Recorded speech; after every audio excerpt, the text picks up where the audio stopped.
Good evening. Call to order this joint regular special meeting of the Mayor and Common Council, City Council of the City of San Bernardino, Mayor and City Council of the City of San Bernardino, acting as the successor agency to the Redevelopment Agency. Welcome. We will begin with the Pledge of Allegiance. If we could all stand, and this Councilmember Mulvihill will lead us in the Pledge of Allegiance. Please join me in our pledge. I pledge allegiance to the flag of the United States of America and to the republic for which it stands, one nation, under God, indivisible, with liberty and justice for all. Thank you. You may be seated.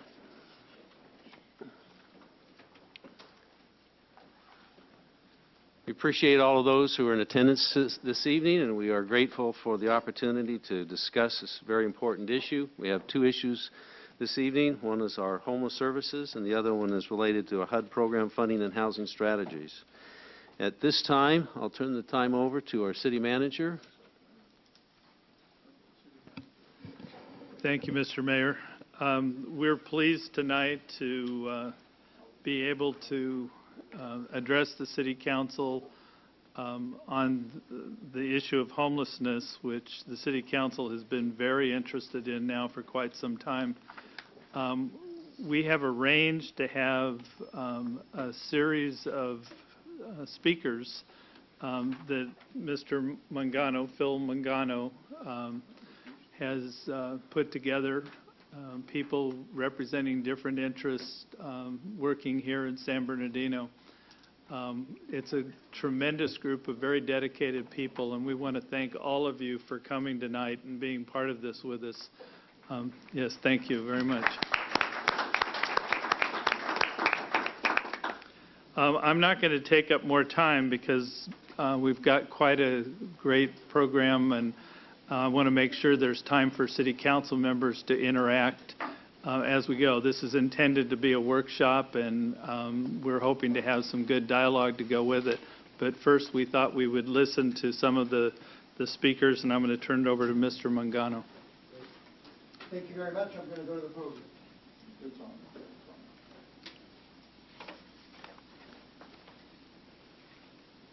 Well, first of all, I want to thank the mayor and the city councilors for the continued interest. I think I've met with most all of the councilors and the mayor, and of course the city manager and the assistant city manager have all expressed an abiding interest in this issue.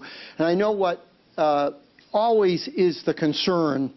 I know from the work that I did in Washington, meeting with mayors and county executives all over the country, what we want to know is what works and what doesn't work. And we want to stop spending money on what doesn't work. And we have a lot of empirical data in homelessness on what doesn't work. In fact, more empirical data on what doesn't work than what does work. But fortunately, here in San Bernardino, in recent years, we've been able to implement a number of initiatives that in fact are working, that are accomplishing the objective that we have on homelessness. So one of the things I wanted to do is just set up our panel of speakers who rightly were indicated by the city manager as being people who have been already engaged in San Bernardino, the city of San Bernardino, in terms of bringing remedy to the issue of homelessness. But the context for this are some of these strategic themes which I'm going to go through right now.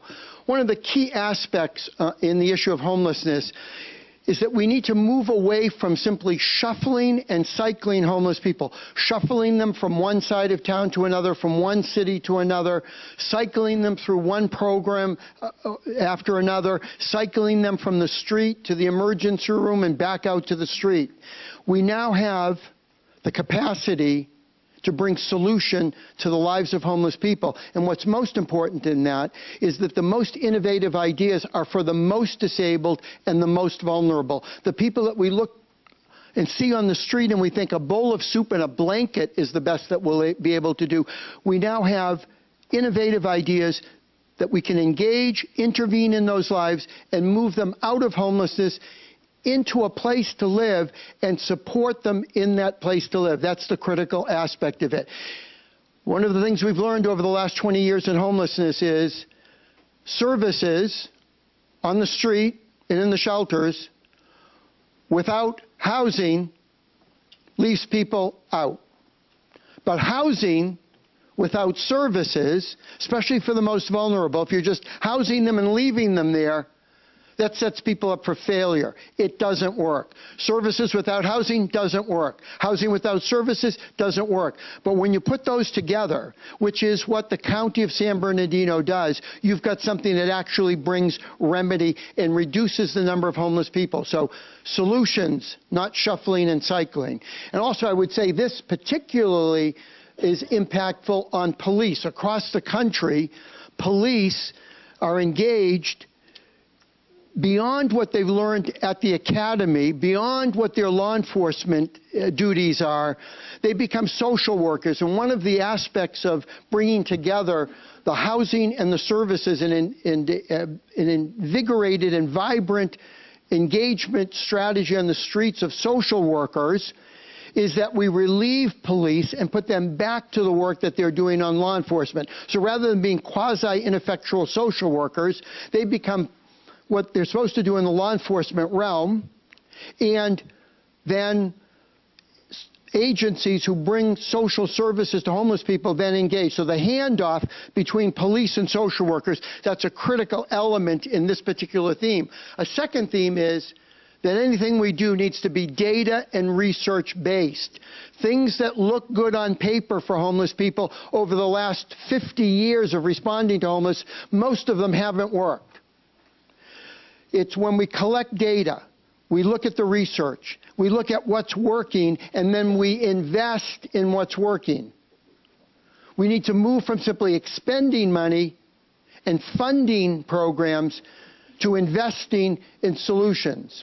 And the good news on the data and research front is, and you'll be hearing from Tom Hernandez in a few moments, is we have, by virtue of the point-in-time count that's done, where every homeless person is identified as best we can in the entire county, we also have the numbers for each city. And what Tom will be doing is relating to the city of San Bernardino the numbers that have been revealed in this past year's point-in-time count that was done in January. Good to great is another important theme. Some of you may have read the book Good to Great. It's by a best-selling author in our country, Jim Collins. And an important theme in that book, in our work on homelessness, but it's an important theme on any work that we do, is that the general thinking is, when we know what we've been doing good in a community, that's the building block to getting to great. What Jim Collins, in his 5 years of research, revealed was that the good that we've done, especially on homelessness, the good that we've done is actually the enemy of getting to the great. Because the good represents a status quo that hasn't gotten the job done. And what we want to do on homelessness is actually accomplish the task, the mission, which is to move people out of homelessness, move them off the street, move them out from in front of shopkeepers' shops, move them off of the roads where pedestrians encounter them and motorists encounter them, out of tent cities in various places. And the idea is not just to move them, but to find solutions for them. That's what greatness is in homelessness. It's ending people's homelessness. The good is sometimes the impediment, because the good keeps us from actually going to the great. It's content with détente with homelessness. But we now have in this country, we can say, and I'll say this at the end of this presentation, for the most vulnerable and disabled homeless people, we know what to do, and we know how to do it. And the question becomes, how do we scale up those efforts that are already working in San Bernardino County, already working in the city of San Bernardino? How do we scale them up to be proportional to the size of the problem? So we want to make sure that in this county and in this city, we move from simply doing good work to being great. We want to ensure that our efforts are consumer-centric and cost-effective. Consumer-centric in the sense, we want to know what the consumer wants. Who's the consumer? Is it the provider agency? No. Is it even city council? No. Is it the mayor? No. Is it gathered citizens? No, unless you're homeless. The consumer is the homeless person, him or herself. We want to know what that person wants. We've done the research on this. You don't have to do it. You can save your city money. You don't have to do the research. We've done the research. When you do the research with homeless people and you literally ask them what they want, they never ask for a pill, a program, or a protocol. They ask for one thing. It's a place to live. So if we're consumer-centric, what we're attempting to do is invest our resources in that place that homeless people can go. That's not a shelter bed. It's not a cot on the floor of a church. It's not lying in front of a business. It's a place, a tenancy where people can go. And because they're the most vulnerable and disabled, that place needs to be wrapped with services. Because we want to create stable tenancies, whether in the county or the city. That's important to us. Cost effective in the sense that one of the things we've learned, and we'll get to this in a while, is that homeless people are some of the most expensive people in our community because they are randomly ricocheting through very expensive systems of care, law enforcement systems, court systems, and incarceration systems. And when you add up those numbers, you find out these are the most expensive people to the public purse. So we want to be cost effective in our interventions rather than locking people up or having police intervene in their lives or having firefighters respond to 9/11 calls. We want people to be in housing with the safety, security, and stability of a place to live. Another theme that we need to pay attention to, and all of these themes are things that we've learned from around the country. We're bringing them here, and we've learned them here in this county and in this city as well. Our intent often is we want to solve the entire homeless problem all at the same time. That never works anywhere, has never worked anywhere. You need to address the issue of homelessness sequentially. You need to take a subpopulation at a time, invest resources to bring remedy on that subpopulation. In a few moments, you'll be hearing from Karen Lowe Young, or is it Young Lowe? Young Lowe. One of these days I'm going to get that, Young Lowe. It's not alphabetical.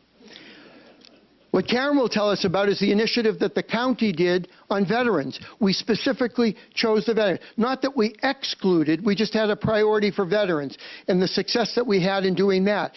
As a result of that success, we learned some things.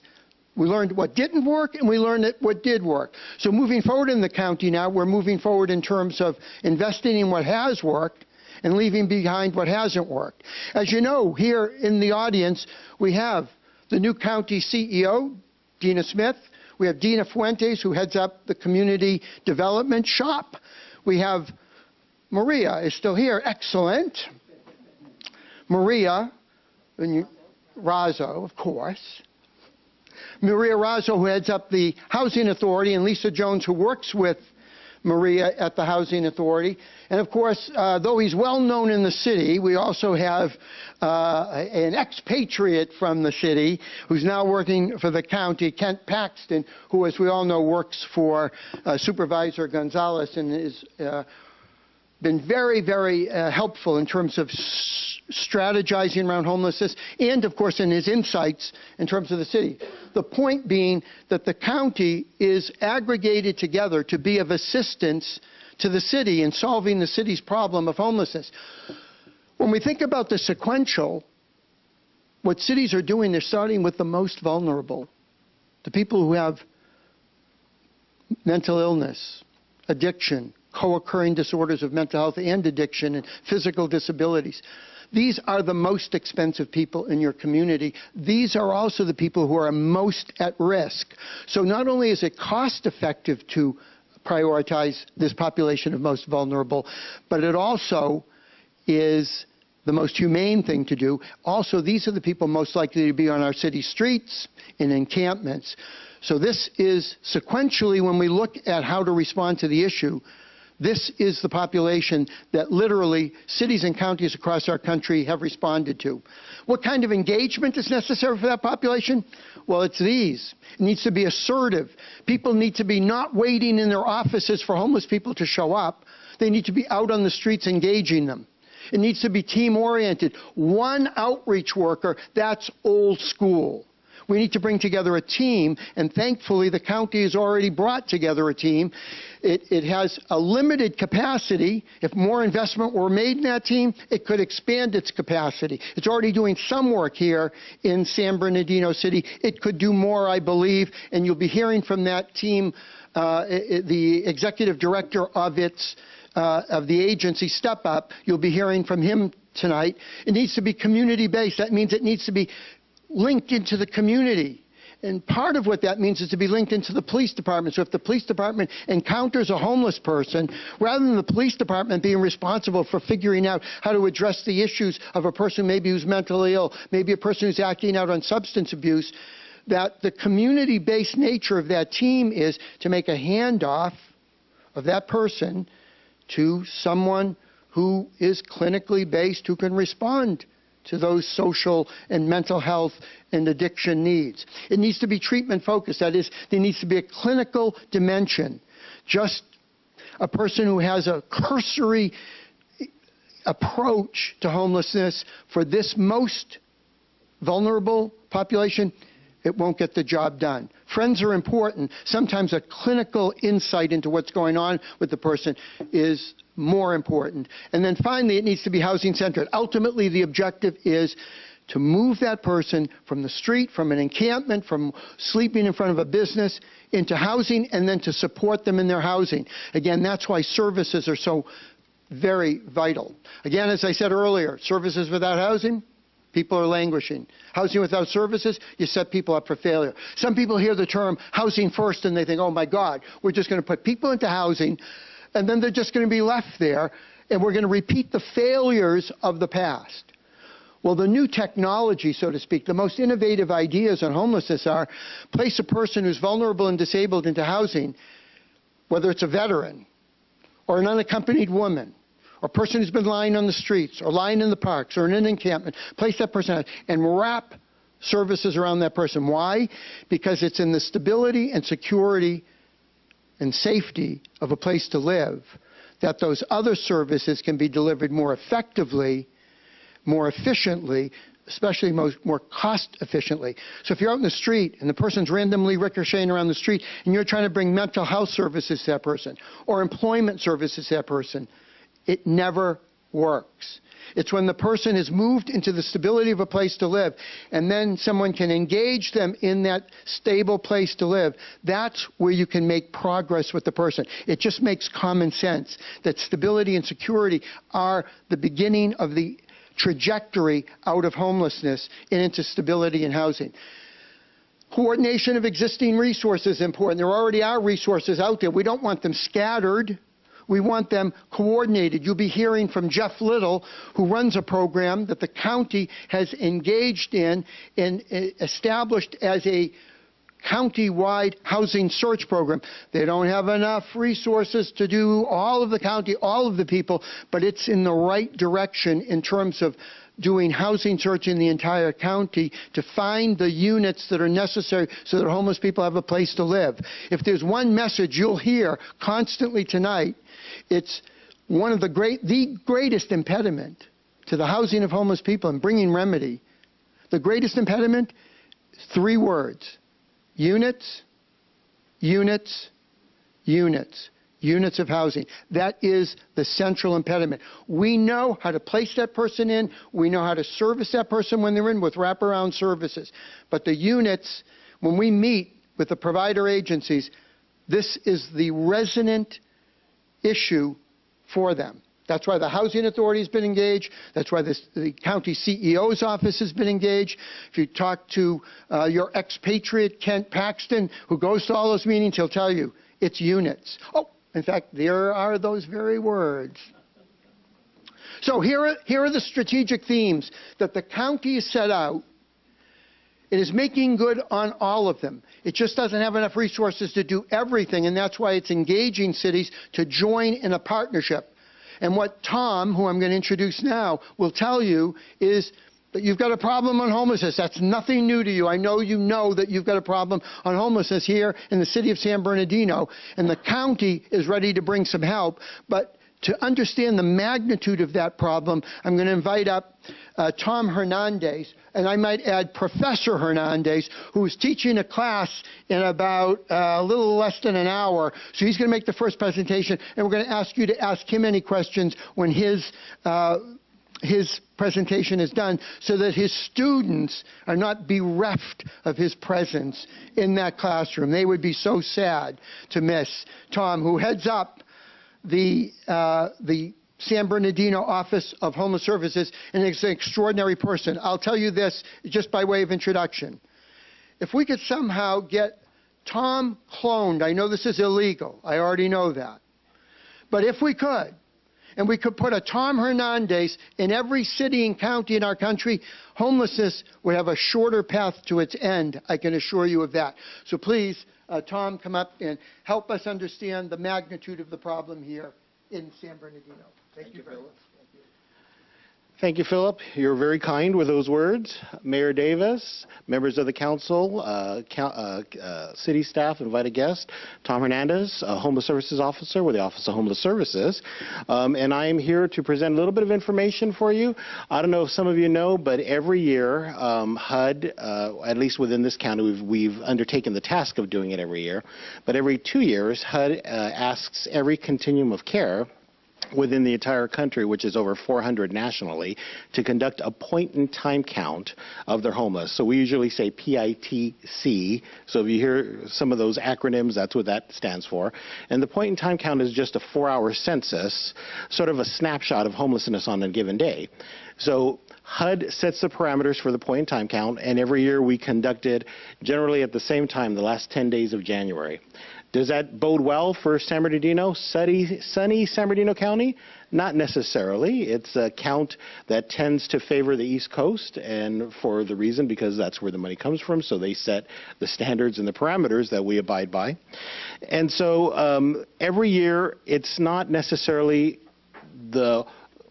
it's a count that we use to sort of gauge trends that occur from year to year, but it's not to say that this is the perfect count for everybody. It's not to say this is how many homeless we have, because as we know, there are many hidden homeless that we don't necessarily count, but it gives us a rough idea that we can compare the same methodology to each year, so we can see if there are any significant changes in the trends that occur in homelessness. So I passed out, I don't have any beautiful slides. I'm a sort of a kinesthetic kind of person. I like to touch and see what I'm looking at. So everyone should have in front of them a little handout. This was taken from the soon-to-be-released San Bernardino County Homeless Count. I'm sure none of you wanted to read the 100-plus page document. You might, you never know, but most people don't. So what I did is I took out some key areas, and specifically I'm going to address the City of San Bernardino's data for you. So if you look at it, there are some key findings that we found that we discovered when we did the full point-in-time count. Countywide, we counted 1,866 individuals either on the street or in shelter, whether that was emergency shelter or transitional housing. In San Bernardino, that number total was 491. So just within the city of San Bernardino, mind you, the count is conducted throughout the entire county. All 24 incorporated cities engage in the count, as well as we do count the county unincorporated areas. So San Bernardino, if you would like to go to page 8 of your document, I know they're not necessarily in sequential order, but just go to the one that says page 8. You could see the breakdown for San Bernardino. Like I said, 491, which is about 25% of the total individuals that were counted within that 4-hour period, were counted within the areas or the boundaries of the city of San Bernardino. 108 of them were sheltered. And that is in an emergency shelter. And as you know, you have various emergency shelters that are located in the city.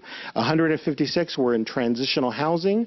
Transitional housing, for those of you who don't know, it's housing placement for a maximum of 2 years. So it's about 24 months. And at that point, if they do not find any permanent supportive housing, unfortunately, they might go back to the street if that's not identified. And then unsheltered, we had 227. And I'd like to thank, by the way, several of your council members encourage all of you for your support, as well as the police department, for Officer Walton for conducting that. Very appreciative. Each city conducts their own count, and the county is there to help facilitate the process and provide you with necessary information. But if you notice, like I said, that 491, it's a considerable amount. And the key areas that we found are in that first page that says key findings. We notice a considerable amount of unaccompanied women, people who are chronic, those who are veterans. Obviously, our veteran community is a very important community, as well as youth, I know, is a huge focus. So we broke those down. Ultimately, if you look at chronically homeless persons, if you go to page 18, you will notice that the city of San Bernardino has 71 on the day of the count chronically homeless persons identified. For those of you who don't know what chronically homeless means, it's essentially a person, it's twofold. It's a person who is literally homeless that has a connection of a time period. So they have been homeless continuously for a year or longer, have had 4 episodes of homelessness in the last 3 years that equate to at least 12 months, and have a disabling condition. And that disabling condition could be anywhere from developmental disability, a chronic health condition, a mental health condition, HIV/AIDS. All of those would be considered a disabling condition. So for San Bernardino, we had 71, which in comparison was pretty high in terms of the amount of chronically homeless we did identify. So out of 427, 71 were identified in San Bernardino. Very little families that were noted. If you notice, it only says 15 families total, but a family can contain more. It usually contains more than one person, so at least 2 in a family, but some of those can go up to 6 or 7 in families. The reason we estimate those numbers have gone down, and we're glad about that, is the investments that HUD and the state have been making in programs that are geared towards families such as rapid rehousing. And so hopefully we'll continue seeing reductions in that, as well as I know our housing authority has several programs, No Child Left Unsheltered, as well as other programs through CalWorks that benefit many of the residents of the city of San Bernardino. Now, what's very interesting is 53 unaccompanied women. The total amount that we counted was 284. These are single women, no children, that are living on the street. And nationally, that sort of goes along with this whole idea of 1 in 4. Most of the time when we think of homelessness, we think of individual men who are single by themselves, but we don't realize the amount of women who are unaccompanied that are unfortunately living on the street. And that is a huge issue, because that 284 is completely unsheltered. Many of them are victims of domestic violence, have suffered abuse in the past. And so that was one of our key findings, at least within the point in time count. And you know you have 53, and as Philip had mentioned earlier, one of the things that cities can do is the point in time count, like I said, it's not perfect, but it gives us a snapshot. It gives us an idea, and it actually sets a number of how many people we have in all these various subpopulations. So, for example, if the city would like, the city could say, do you know what? We have 53 unaccompanied women. Let's target our resources to that and address that, because you have a finite number that you could deal with at that point. And so not too many unaccompanied youth under 18. You had 17 veterans and about 20 youth, 18 to 24, and those are considered transitional age youth. So all of these numbers, if you look at it, like Philip said, when we take the idea of homelessness, even nationwide, they're talking hundreds of thousands of homeless. If you look at the county, smaller amount, but if you look at the city, even a smaller amount. So even if you decided to identify your resources and say, do you know what, we're going to address this youth population of homelessness in our city, you have a number to deal with, and that number is 20. And that's something that could easily be done with the resources that are available to you. And so in the report, I only have a couple minutes left, but I just want to let you know, in your report at the end of your packet, you will see the breakdown for the city of San Bernardino. Total unsheltered, this was 227, and you could see the breakdown by gender, ethnicity, race, families, and of course chronically homeless, as we talked about. Of those who were unsheltered, if you notice, persons with chronic health conditions were about 67. That's about 31 out of 3, about 30% of the individuals that were unsheltered suffer from a chronic health condition. 10 of those suffer from HIV/AIDS.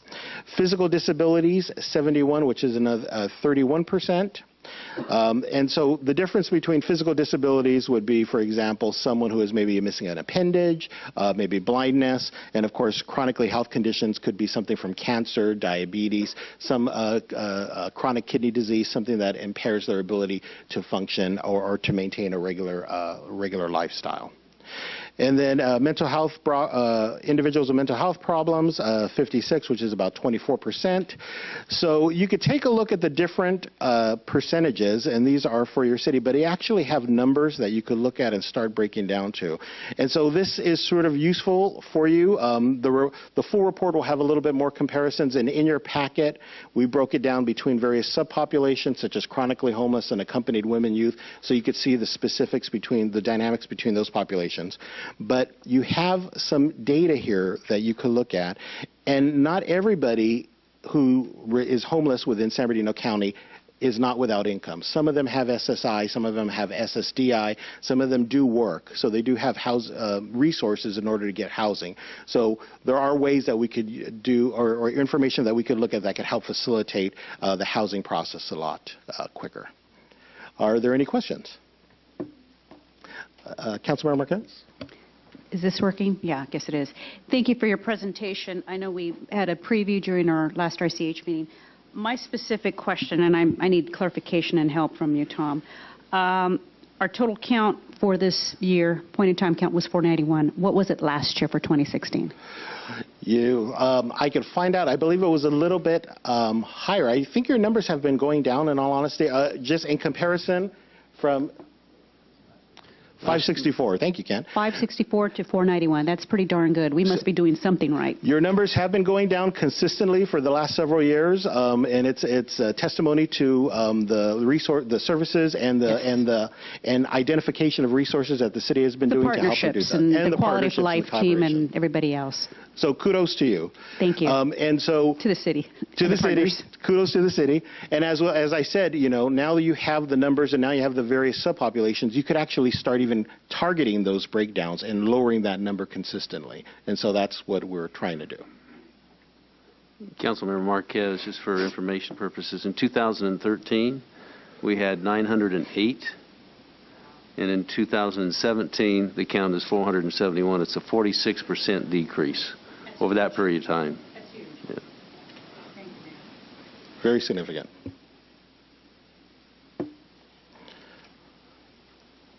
All right. Well, any other questions? Well, thank you. I guess I will. Oh, do we do questions from the public? We have time for at the end, but have you turned in a slip, Sandra? Okay. You wanted to ask a question on item 1 and 2? You're the only speaker slip we have, so go ahead and ask your question. Just a question regarding the homelessness that he has to go to. Earlier, the gentleman who was there before you, he spoke about the most vulnerable being drug addicts. For example, in my area, I have 2 young men who have chosen drugs over their families.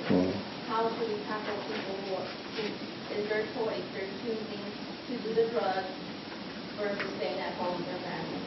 That is a very interesting topic. I know some of the speakers that are going to be presenting a little bit later are going to be talking about engaging, especially those that are more difficult to engage. We have Todd Lipka, the Executive Director of Step Up, who will be discussing how they deal with the chronically homeless, and many of the ones that they see are those that have a mental illness as well as a co-occurring disorder such as substance abuse. So, all right. All right, well, thank you very much. I will reintroduce Philip Mangano. And for those of you who don't know, Philip is a wonderful man, has been doing this for many years. For some of you who don't know, he was appointed by President George W. Bush to lead the Interagency Council on Homelessness for 8 years, as well as serving as the first 100 years of the Obama administration. Fantastic, wonderful man, has led the charge for Housing First. And even though he gave me compliments, I must give him compliments because without his guidance, I wouldn't be where I'm at. If I only had some cash on me, if I only had some cash, I would gladly. Phil, I want some too, so I'm gonna. I was negligent in not making a better introduction of Mr. Mangano. I know that you all know about him, but the audience doesn't. And and appreciate that Tom started to do that. Not only has he been working in 2 White House administrations doing this work, he's often been referred to in this country as the homelessness czar, a word I'm sure he wouldn't use, but that's the quality, the level that this gentleman has worked at. And in addition to all the work that he's done through the years in starting the new organization, the American Roundtable, to abolish homelessness that he's working on now, and in addition to helping us in Fresno when I was there, by the way, he's been recognized with several awards and honors, including recognition from the U.S. Conference of Mayors, Time Magazine, but he was also the one and only federal official to be named Public Official of the Year by Governing Magazine, which is a very reputable institution within the public administration world. So I want people from the public to understand how fortunate we are to have this gentleman's resources available to us. So that's the better introduction. I'm sorry. Well, thank you very much, Mark. I appreciate that. And of course, it's a great pleasure to be working here in San Bernardino. There's a lot of intentionality, and I think what we all want to do as public officials is convert that intentionality to results. And I think that's what this session is about tonight. And I think Tom's number, given what the mayor indicated and, of course, our good city councilor indicated, is that things are going in the right direction here in San Bernardino. But what we know about homelessness is, as it was the same case with welfare reform, you can drive that number down, but it comes to a certain point where what you were doing before doesn't work for the remainder, and you need to embrace more innovative ideas. You need to change your strategy a bit. But congratulations on what's been going on. There's no question that the number 491 is a finite number. So this is a doable issue. 491 people in all of San Bernardino on any given night are homeless. And as Tom might have mentioned, we've also implemented what we call a PIT plus, that is a point in time plus, where each of the PIT counts, we select a particular subpopulation of homeless people, and we do an intensive, when we engage those folk, we either bring them in or send resources to them. So last year, as we did veterans, we focused attention on veterans. The Housing Authority was there to issue a voucher, a HUD-VASH voucher.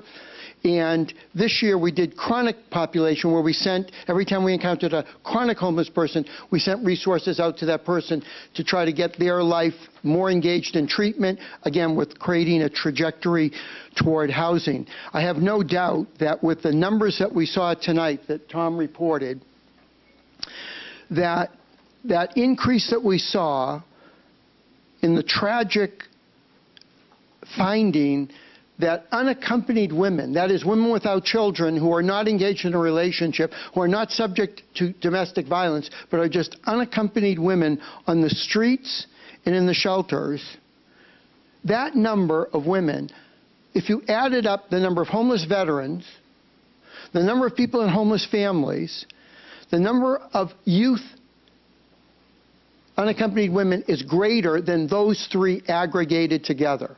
So one of the things that we learned by virtue of the PIT count this year is that we have a rising number of women, and they are often the most vulnerable and the most disabled of the most vulnerable and disabled. Why? Because what research tells us, a lot of good research is being conducted at the University of Southern California, specifically on this population. It tells us that 90% of unaccompanied women have had severe trauma in their childhood. Physical, sexual, psychological trauma, and have had repeated episodes over their life. If you're not focused in on that population with trauma-informed care, we're never going to bring remedy to that. So that's one of the reasons why that population needs special attention. You'll be hearing from a couple of our presenters, especially when Step Up gets up here, about some of the focus that we're beginning. And I have to give credit. I know she's unable to be here tonight, I believe, Supervisor Josie Gonzalez, who, on seeing that number, that was the number that just jumped off the page to her. And as we all know, she heads up the Interagency Council here in San Bernardino County. She resolved that we would focus and prioritize that population going forward. And I know the Interagency Council has done that. Our advisory group, chaired by the county CEO, has affirmed that. And we're working with our provider agencies in San Bernardino County to pay a special attention to unaccompanied women here in the county. That would be a population, of course, that this city could focus on as well. So is it possible to make a big difference? Is it possible to drive down numbers when you focus attention and you focus some of the best practices that we're talking about tonight? Well, we're really happy to have with us Karen Young-Low, who's the president and CEO of Lighthouse Social Service Center, who works and has worked with veterans here in this county for a number of years. She's going to report on an initiative that the county did that was specifically targeted to homeless veterans. So Karen, would you please join us? Thank you.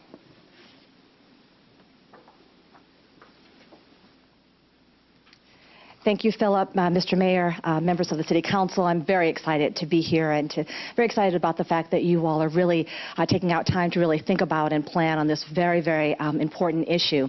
As Philip said, I have been working with veterans for a number of years, and I actually am the facilitator of our homeless veteran community planning work group for our county.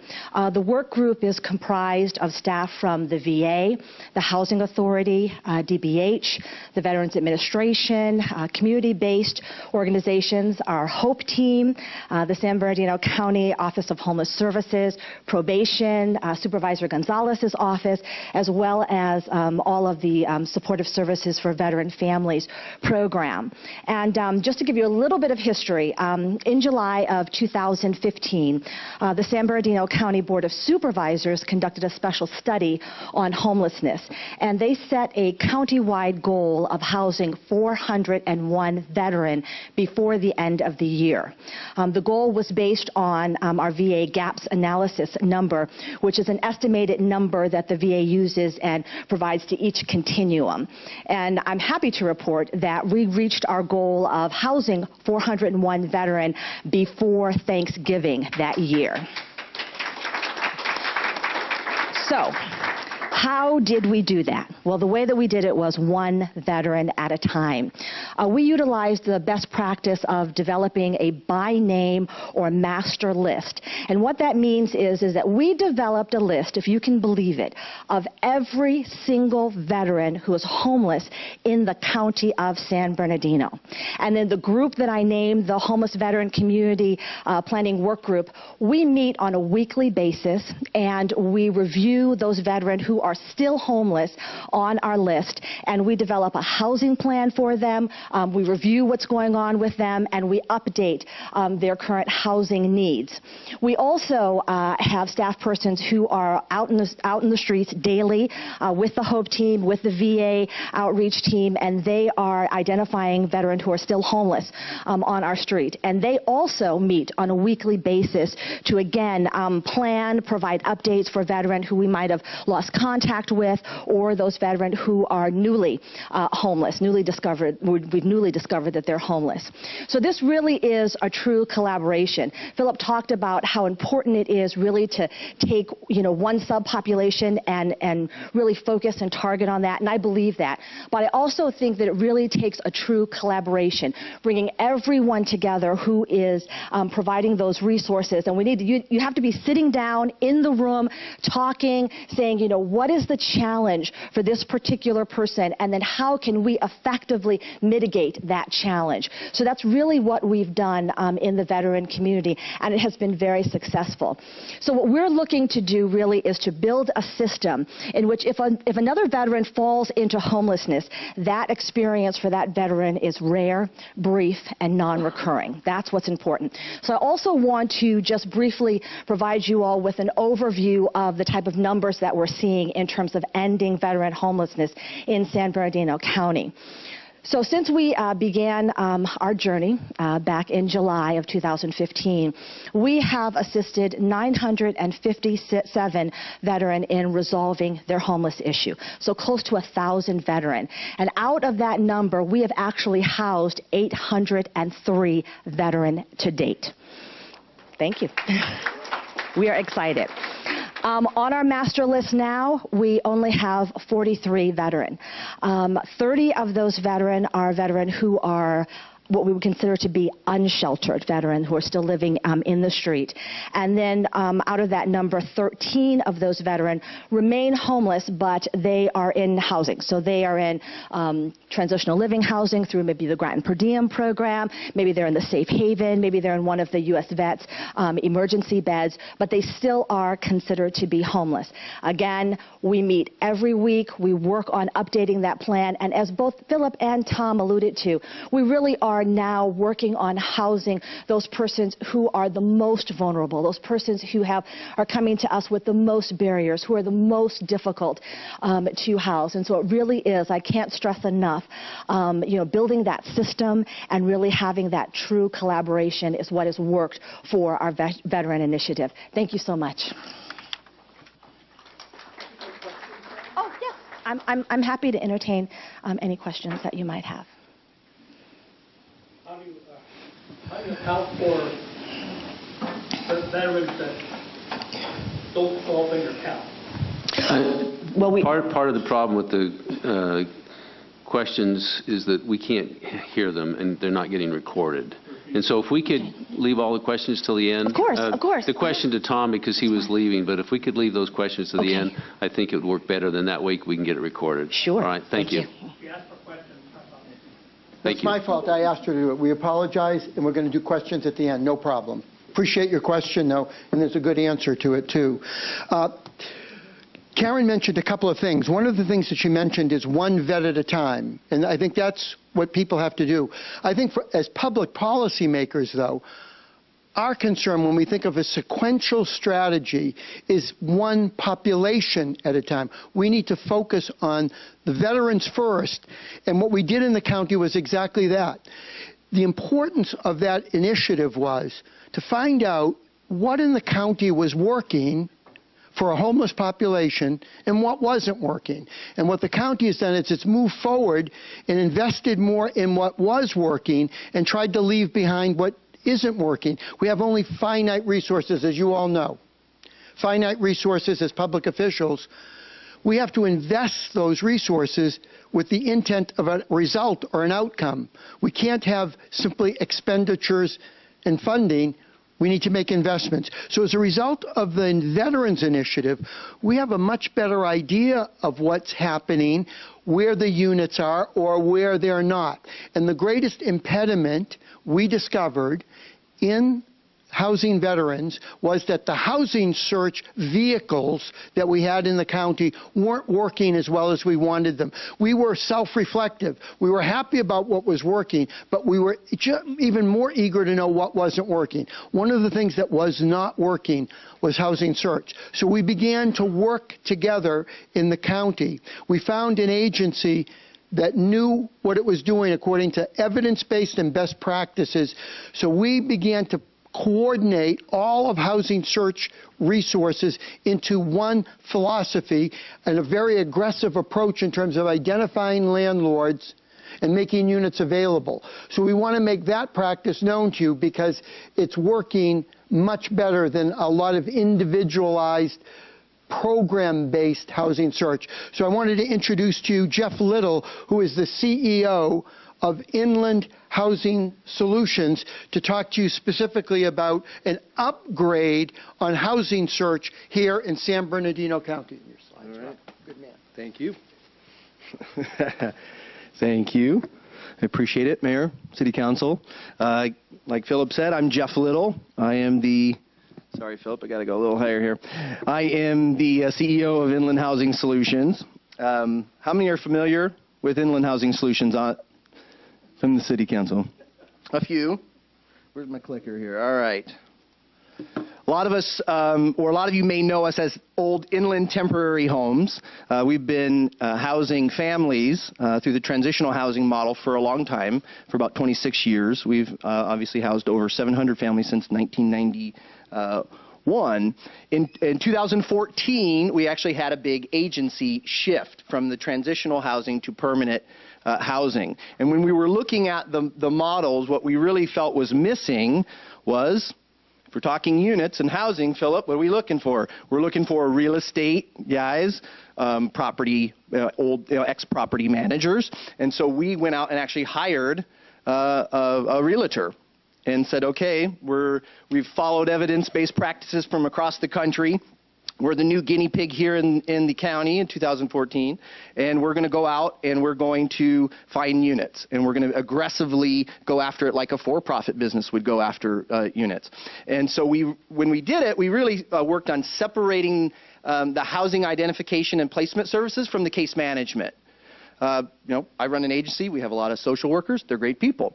We need them. We need the stabilization services. But on the housing side, we needed housing people that understood contracts and lease agreements and could negotiate with landlords.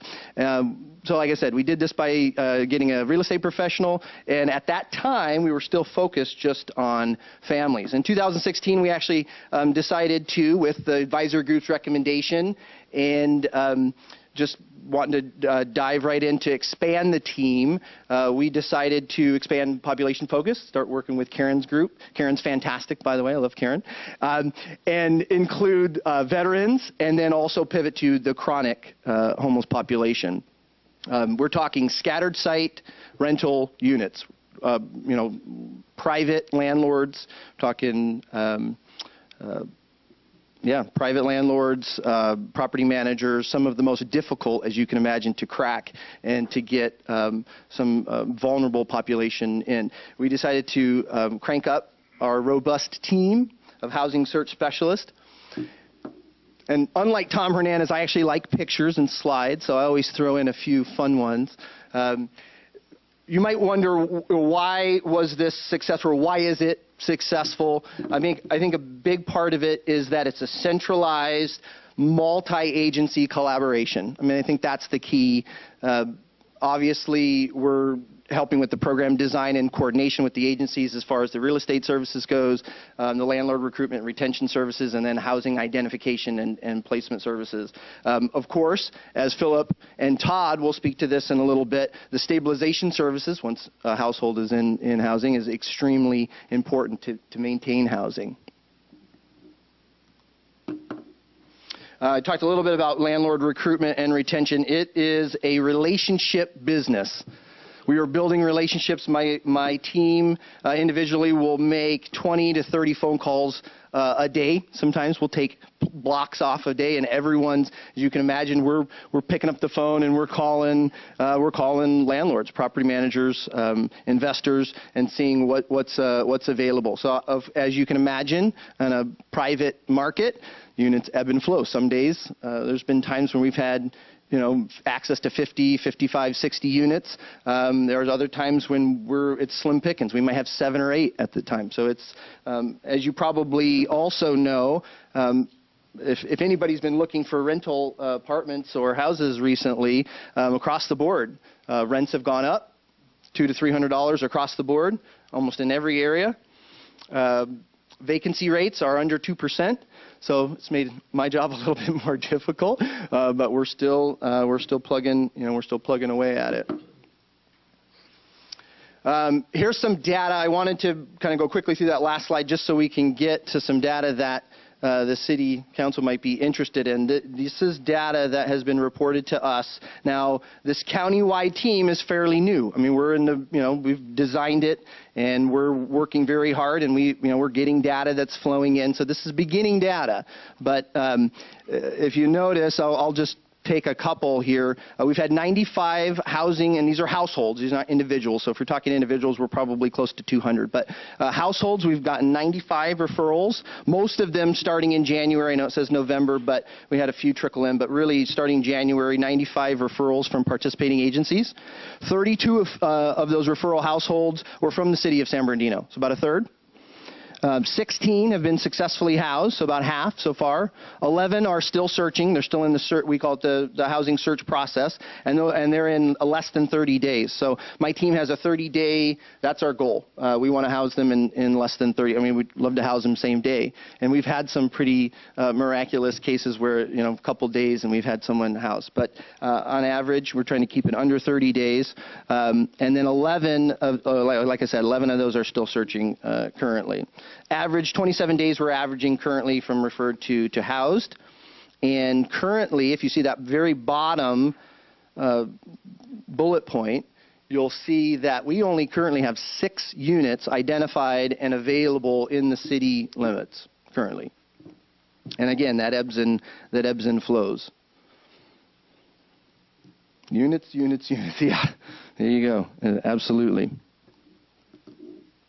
And this is fresh off the press. I haven't had a whole lot of time to really go through it and process it. I received this data from my data guy just a couple hours ago before. So of those 32 households that were referred, we try to get as much information as we can because we know data drives decisions, right? People want to know what's going on. So currently, I circled a couple that I thought were fairly interesting. 14 single adults, 7 of those female, 7 of them male. So that would go along with the narrative. 50% right there are single females. 21, if you go down a couple bullet points, 21 female, 11 male head of households. So then you would have a lot of single female parent households. And then 11 households with 0 income, 14 with income below $1,000, 7 participants employed, 10 on cash aid, 5 with Social Security. And we've got pages and pages of data, but I will spare you the boring numbers. But I thought those were interesting to share, and I can provide anybody with the slides later if you're interested. Again, Todd will speak to that, and Gary on the housing stabilization services and how important it is to wrap around the case management, the mental health services, having a robust team know what they're doing, keeping people housed. And sorry, I put the questions. I love that picture. It's one of my favorite pictures. But we'll hold questions till the end. So no questions, I guess, as of right now. But I will be here for questions if you're interested in talking landlords, building relationships. If you own any properties, I'm in the business of filling units. So talk to me afterwards. Thank you. Thanks so much, Jeff. That was helpful. And it is a question of units, and Jeff's team is ready and prepared.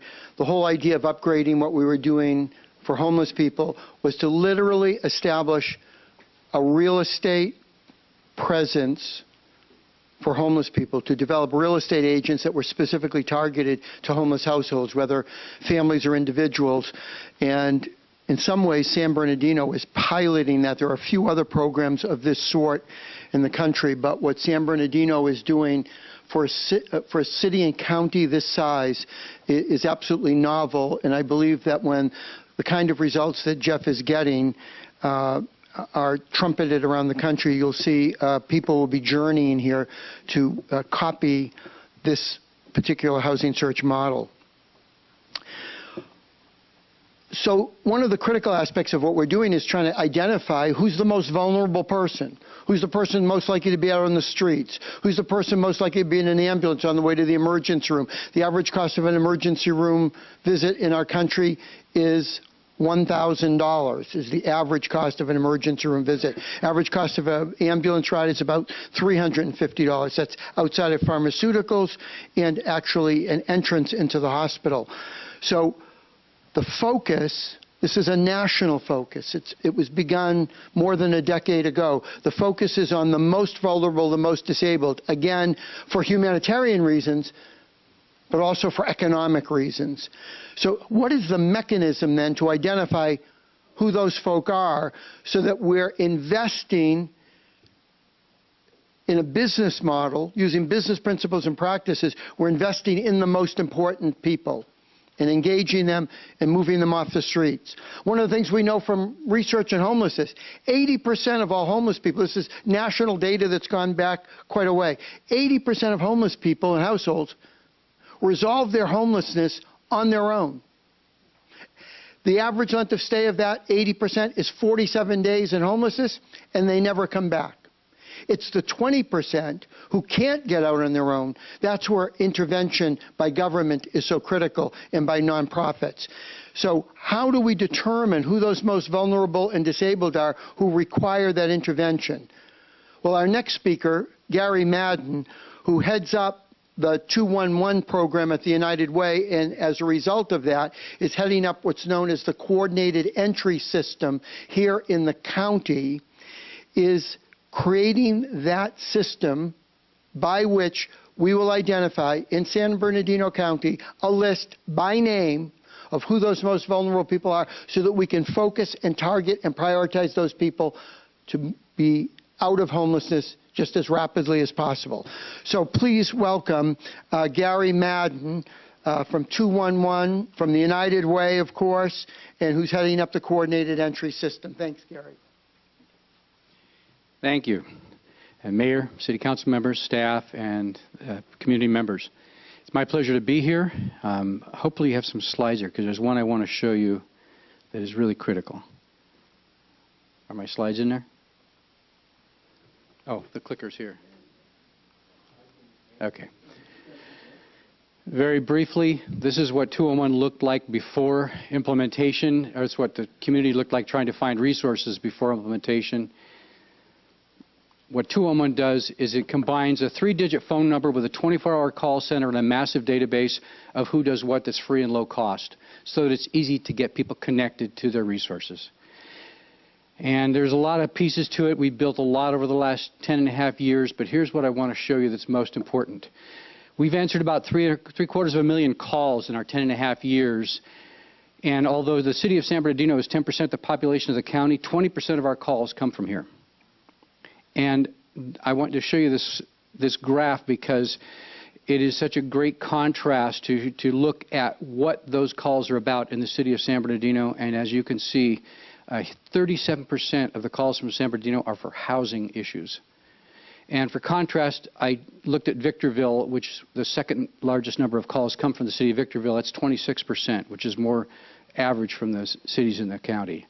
So obviously, there's this unique place for the city of San Bernardino when it comes to homelessness and housing issues.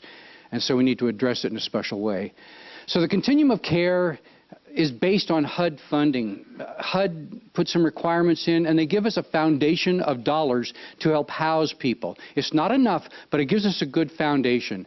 And our continuum of care has done a good job. We've increased the amount coming from HUD by 49% over the last 2 years. We've taken these best practices, these evidence-based programs and the best practices, and we're implementing them countywide. It requires now that we have a coordinated entry system, and it's really easy why. We want to match those who are having a housing issue with the proper solution, the proper prescription for them as quickly as possible to end their homelessness. And we need to talk a little bit about the reality. If this pie, if this circle here is the pie of homelessness, most people find their way out of homelessness. The problem is much bigger, as we know, and that there are systemic issues like the economy. But the reality is that the dollars that HUD provides, that's just a wedge. It's only going to solve a wedge of homelessness. So we don't know how big that wedge is because we have not previously been able to measure that here in the county. But it's a wedge, something like that. And so that's rapid rehousing and permanent supportive housing dollars.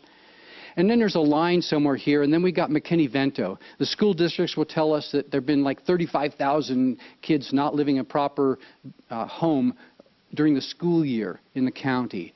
And that's huge. And then on the other side, we've got people that are at risk, that maybe they're one paycheck away, one being downsized away, or one car problem away from being homeless. And then there's a problem in this gray area here, is that we don't even have yet all the housing we need. So we've done a great job of bringing in some new resources. Phil's helped us bring in Step Up. They have added a tremendous component of being able to help people who are chronically homeless with a mental health issue. But what if they don't have a mental health issue? We don't yet have housing for people that are chronically homeless when it's not a mental health issue. So there's some gaps that we need to do. We need more resources. We need to work together to help solve the problem in the city of San Bernardino. And we have limited provider capacity, but if you look at that little graph on the left, it's like it's homelessness. What's the starting point? Who do you call to when you have a housing crisis? Well, that's the point of the coordinated entry system. And we've got a lot of organizations that actually make up that coordinated entry system, and we simply have a starting point with 211 and our staff. Maricela Manzo, wave your hand there. She's the lead of our staff that we've added this component to coordinate the activities in the county. So with coordinated entry, we finally have a system to be able to help people navigate through the barriers. And it begins with assessment, and it's her team that does this assessment, and this assessment is designed to do that very thing that Phil's talking about, which is actually take the right kind of people, put them to the right kind of housing as quickly as possible to end their homelessness. So we're the coordinating piece to take what has been a chaos and put it into a system. We finally have a system for the first time. And that's all I have to say until questions.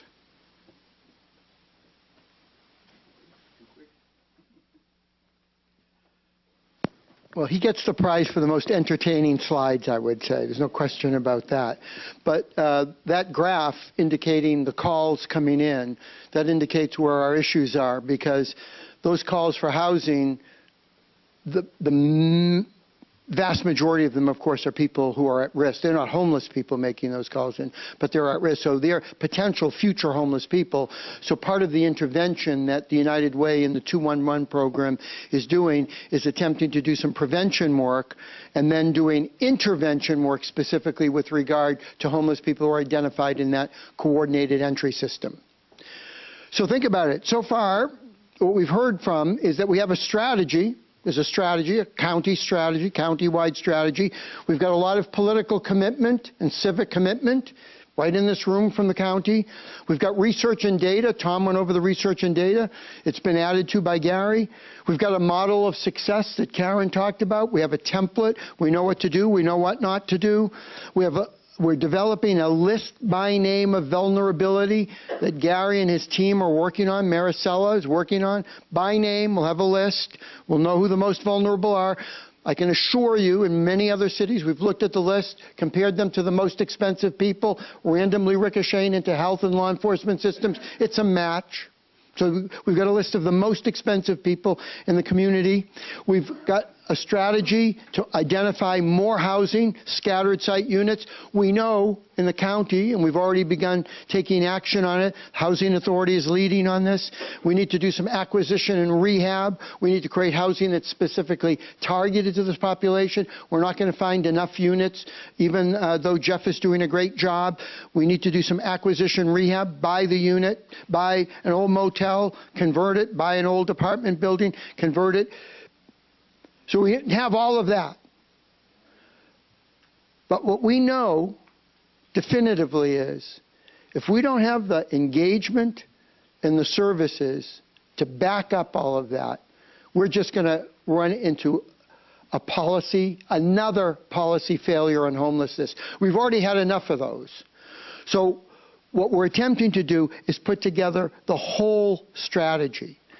And what San Bernardino as a county was lacking was an entity, an agency, an initiative, an intervention that could intervene in the lives of the most vulnerable and disabled people in this county, engage them, and move them in a trajectory, a rapid trajectory toward housing. That was a missing link in the efforts that we were making. Thanks to the Interagency Council, again led by Josie Gonzalez, they prioritized such an agency to bring that agency into San Bernardino County. Because our advisory group, again chaired by the county CEO, said, if we don't have it in this county, we're either going to develop it or we're going to import it. In this case, we had to import that agency. We got money from HUD for rents. We needed to put that together with the service resources to make sure that any tenancy was a quality tenancy in your city or the cities throughout San Bernardino County. They went out, they found an agency called Step Up, a bit to our west, Los Angeles. It's done work in Los Angeles, Santa Monica, Hollywood. You know what the streets of, last time we were in Hollywood, you know what the streets of Hollywood look like. Very difficult. People have been on the streets for decades sometimes. And this agency has a record of intervening in those lives and moving those people into housing. But more importantly, and this is the key factor, Not only can they intervene and move the person to housing, it has a long track record. The agency's been around for 35 years. It has a long track record of sustaining those people in the housing. They're not putting people into housing and leaving them. They're putting people into housing and supporting those tenancies on an ongoing basis. That agency, of course, is Step Up. And with us tonight, because that Step Up is now Step Up, one of its entities is Step Up San Bernardino, led by Todd Lipka, who's its CEO and its president. And he's got two exceptional staff people here. First, Tiffany Kinslow, who's with the agency. You can wave, Tiff. Don't be bashful at this point. She's been doing great work with Step Up right here in San Bernardino County. And then the other person he has with him is Kim Albers. Wave, Kim. Now, Kim, I've actually known since she was in Bakersfield doing extraordinary work out of the faith community there and ensuring that homeless people moved into housing just as rapidly as possible. It was one of the few faith alliances in our country that was doing housing first. And she had a great track record there of not only moving people into the housing, but sustaining them in the housing, part of it through her agency, part of it through faith volunteers who are agreeing to help support those tenancies. It's a great way to use faith communities here in your county. But the leader of that agency, the person who's been at its helm for 15 years, is it? For 15 years, is Todd Lipka. So please, Todd, come and talk to us about Step Up here in this county. Thank you, Philip. Mayor, council members, great to see you. It's an honor to be here.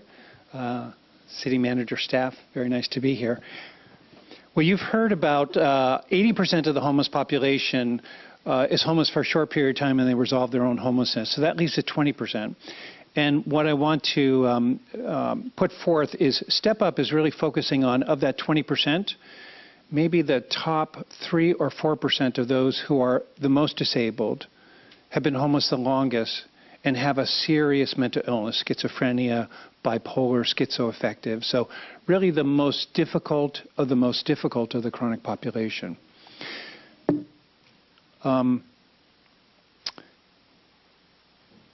Step Up has been providing services for the last 15 years. We've really focused on that segment of the homeless population. And we actually are a full-service mental health organization. So we have clinicians on staff, psychiatrists, licensed clinical social workers, and have really made that our niche in terms of communities. So we're very pleased to be working here in not only the city of San Bernardino, but the county of San Bernardino. So when we came, we were very lucky to get an award from HUD for the vouchers. So we almost act as our own housing authority. We have a 112 voucher award from HUD. So in Philip's equation of housing plus services, and the county of San Bernardino, through behavioral health, funded us for the service portion to go with those vouchers. So we actually have, it's called Full Service Partnership. It's under legislation from 2006, the Mental Health Services Act. And this is the highest level of service. It's called Full Service Partnership that funds very intense services, a ratio of about 1 staff per every 12 clients that we interact with. But as you might expect, this is a team approach. This is not a single person. As Philip talked about, outreach is no longer one person going out. And in fact, that's even more integrated because outreach is not simply going out and contacting and talking with people. So our team is a full-service partnership in the sense of we have substance abuse staff, we have mental health staff, we have clinicians, even our psychiatrist who goes out in the field. These teams are organized in groups of 3, and they are full service in the sense of they go out and engage people in the street, develop a relationship with them, and it's really a housing-based program. And so they follow them, engagement in the street, partnering with housing, and through the housing process, getting documentation and all that, identifying units, moving them into units, and that's when actually the work really starts, is people adjusting to housing and the team staying with that person literally for years as they make that adjustment in housing. So we really look at it as a continuum moving forward from the street, and we're partners the whole way. Now, I have to tell you that since there hasn't been a lot of housing resources, we found that in the county of San Bernardino, homeless people have extremely low expectations. In fact, when our team went out, and Kim, who is director of our San Bernardino services, has done an amazing job. You know, she talks about that homeless individuals had such low expectations, they didn't expect when the team would say, we'll come back tomorrow, that people would actually come back tomorrow. You know, when they appeared tomorrow, they were like, oh, what are you doing here? So this idea of such lowered expectations, forget the idea of housing. They don't even expect somebody to come back the next day when they said they would be there. So it's a very disabled population. They've been on the street for a very long time. They have a serious mental illness, and the idea of housing is out of their universe. You know, one woman, Linda, who was actually featured on the front page of the San Bernardino Sun in an article several weeks ago, she was homeless for 20 years living in the fields of San Bernardino, literally for all 20 years, said that she had totally given up hope.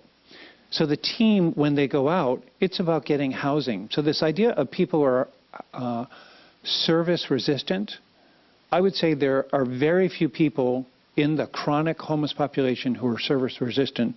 Their service resistant is actually a system resistant to them, to getting them housed. So if you talk about housing from the beginning as a pathway, and that's a goal of the program, and you remove barriers, and you partner with them from day one, people almost, I would say 98.5% of the chronically homeless population want to go into housing and will go into housing. And the vast majority, over 90% of them, will do extremely well once they're in housing. So one of the first things we did is we partner with police in every community we work in, because as Philip alluded to, they're really the people who know the homeless population better than anyone else. And as many PDs that we work with realize, you can't arrest your way out of homelessness, and that the answer is housing plus intense services that follow a person over a long period of time, otherwise known as permanent supportive housing.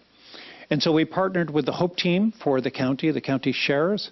They have pointed us to the individuals who are the most difficult, the most troubling, the most disabled on the street. And it's a very good partnership, and then we engage with that person once that relationship is handed off from the sheriffs. And they know that this will be a pathway to success, and that we know that historically as people move into housing, their utilization of police, their utilization of 911, their utilization of the jails, their time in courts all goes down. And what their utilization goes up in is with mental health services. And that's exactly the trajectory that we want to see. So our team, the award of the HUD, we have some bureaucratic hurdles to jump through. So on the vouchers, so we have the annual subsidy for 112 people. We can pay the rent for 112 people in their apartments. These are all individuals who are very low income. They have from zero income up to 30% of annual median income, which is about $12,000 or so, so extremely low income. And if they don't have any income, that's our job, is to help them get qualified for the income that they are. They also have to be chronically homeless according to the HUD definition, so that's a year or more. And we also have to document that homelessness as being for at least a year or more. But in many cases, it's much longer. As the case of Linda that I talked about before, she was homeless for 20 years. We're seeing an average of maybe 10 to 13 years in a state of homelessness. But we housed one man who was homeless for 40 years a couple months ago. When he moved into his apartment, he saw the refrigerator. He couldn't believe what they looked like because he hadn't seen a refrigerator for decades. It was just really unbelievable. So our team started operation October 3rd. And in fact, we're housed just down the street. We're on Arrowhead, 141 North Arrowhead. And we have, we're funded through the county services for 16 staff. We are covering the entirety of San Bernardino County, so you can imagine it's an overwhelming geographic area. While we have 112 vouchers, that's only going to go so far with the homeless population across the county. That's why we're targeting the most disabled individuals. So our team started up October 3rd, but we weren't really fully staffed until late January or so for those 16 staff. We're now fully staffed. So the team has been going out, and we've engaged 334 individuals during that time period. We started October, but that's been mostly since December, early January or so, when the team was most active in the field and had the most number of people going out, teams of 3 of our staff. Of those 334, over a third have been in the city of San Bernardino itself, 121 of those 334. Also, the people we engage are not necessarily qualified for our program. So they have to meet the chronic definition. They have to have a serious mental health issue. About a third of those that we engage are qualified for our program, that we can really qualify for them for. Since that time also, we've housed 44 of those individuals. Probably if you added up the cumulative homeless period, we're talking centuries of homelessness. And of those 42 individuals, over half of them, 22, have been from the streets of San Bernardino. So we've housed quite a number of individuals here. But we do have a limited resource, of course, with 112 vouchers. Now we have been awarded an additional 19. Every voucher counts. In the next HUD round starting July, so we'll have an additional 19 vouchers. So 131 total for the county. Will have some additional support, and our staff at its current staffing level will be able to support all those individuals from the engagement on the street into housing and post-housing. So our team, as we've housed people over the past several months, I said once someone's housed, that's when we think the real work starts, because people haven't slept on a bed, and we find that most people are chronically homeless. Maybe it takes about a year before they actually start sleeping in their bed. They're so used to sleeping on the floor. It's a dramatic change to be housed when you've been on the street for 20, 30, or 40 years. And so people go through a transitional period. It lasts, we know, 3 to 12 months, depending upon the individual, of and when you've been on the streets for decades, all the survival skills you accumulate are not very helpful. They're very helpful on the street, but they're not very helpful once you get into housing. And so we're in an intensive process of helping to re-socialize people on all those activities of daily living that they haven't had to worry about. Cleaning your apartment, cooking, shopping. And those are just the beginning of developing a network and finding your place in the world as a non-homeless individual, when you no longer have to spend all your effort surviving, and you can think about what do you want to do with your life. Now, these individuals are not going to go back to full-time employment because of their mental health disability, but they can establish a life of reintegration. We've seen that time and time again, and we know that 90% of the individuals that we place, after the first year, looking at them a year later, they're still going to be in that housing. So we know people value that housing, and they want to keep it. To the lady's question earlier, so these individuals are using drugs on the street. We know that. We're a low barrier program because if you said you have to stop drug use or go to detox or be abstinent, these individuals, that's why they've been on the street for years and years and years. But what we do know is that drug use, while it does not go away, it does reduce in housing. And that we can talk about people about their goals, what they want in life, and that the utilization of drugs can interfere with their achieving their goals. So it's a very, it's partnering with the individual from day one about helping them accomplish their goals. And we know it works. Thank you.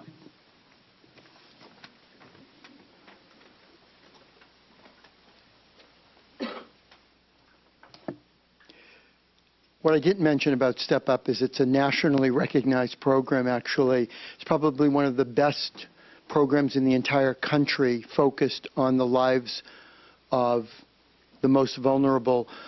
What Todd didn't mention is that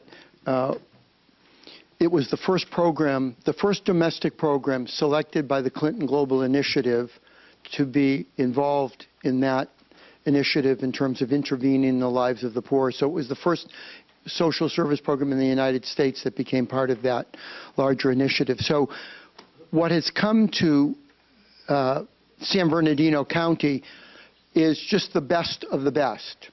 And that's what literally this table of experts and practitioners and interventionists bring to this county. I will say, if you thought as a city council you recognized Kim, it's because she's been attending your city council meetings to try to understand what happens here and how to best approach it for homeless people. That's the level of commitment. Not that your city council meetings, of course, wouldn't be something that anyone would want to come to at any time, of course. For entertainment, I think she does it, actually. So the county has assembled these experts. They're practitioners in the county now. And I think there's a real opportunity for that kind of partnership that we've talked about. Obviously, from the numbers that we saw from Tom, there's a problem of homelessness in your county. Things are getting better, but I can assure you that some of the things that have worked won't continue to work, and we need to bring the best practices here. They're assembled. Any kind of investment that the city would make in some of the resources that we've assembled here, I think that would be a very prudent investment. So I think this is the time we want to open it to questions for any of our panelists. So Mayor, you want to take that away? Well, thank you. Before we get started, just to add to the dialogue, I thought it might be helpful for you to see some of the steps that the city has taken, and so that you get a feel for why the homeless population in the city of San Bernardino has been going in the right direction. So my chief of staff, if you could cue up this video. This was put together by our police department. It's probably about 14, 15 months old, but it'll give you a little insight as to what the city's been doing. Council's actually seen this. They saw it over a year ago. But for the benefit of those who are here for the first time, I think this would aid you in getting a picture of the city's efforts.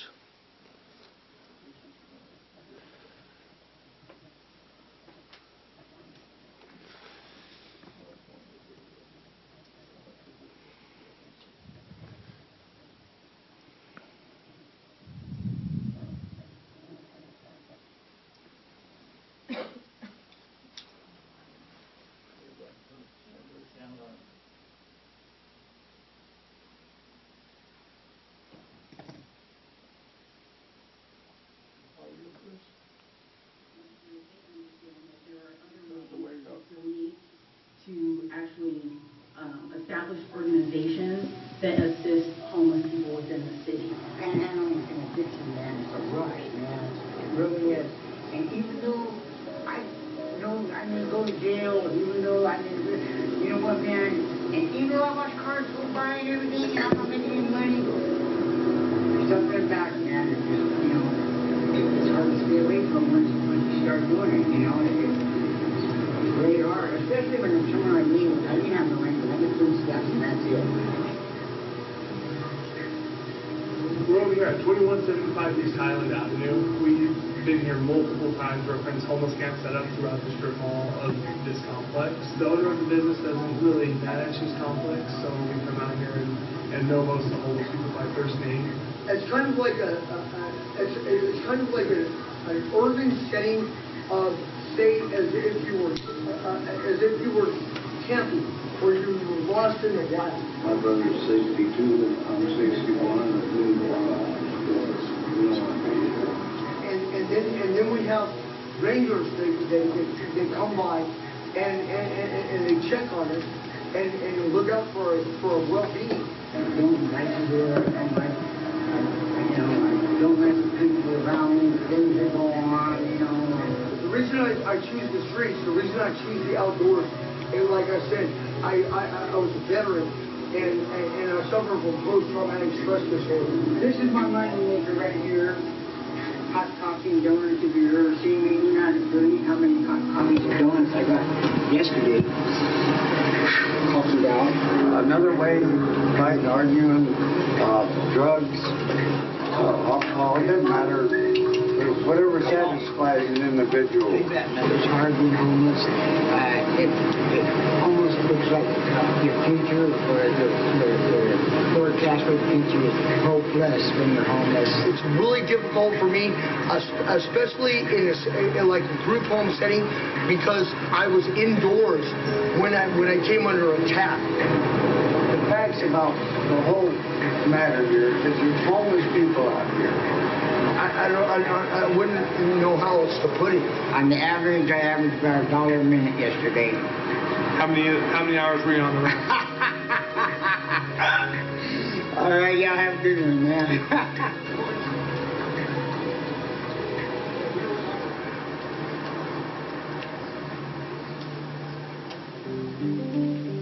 We're down here at 1016 South Washington. We're cleaning up the property. The owner has been out here and has had issues with people dumping all his trash and camping on his property.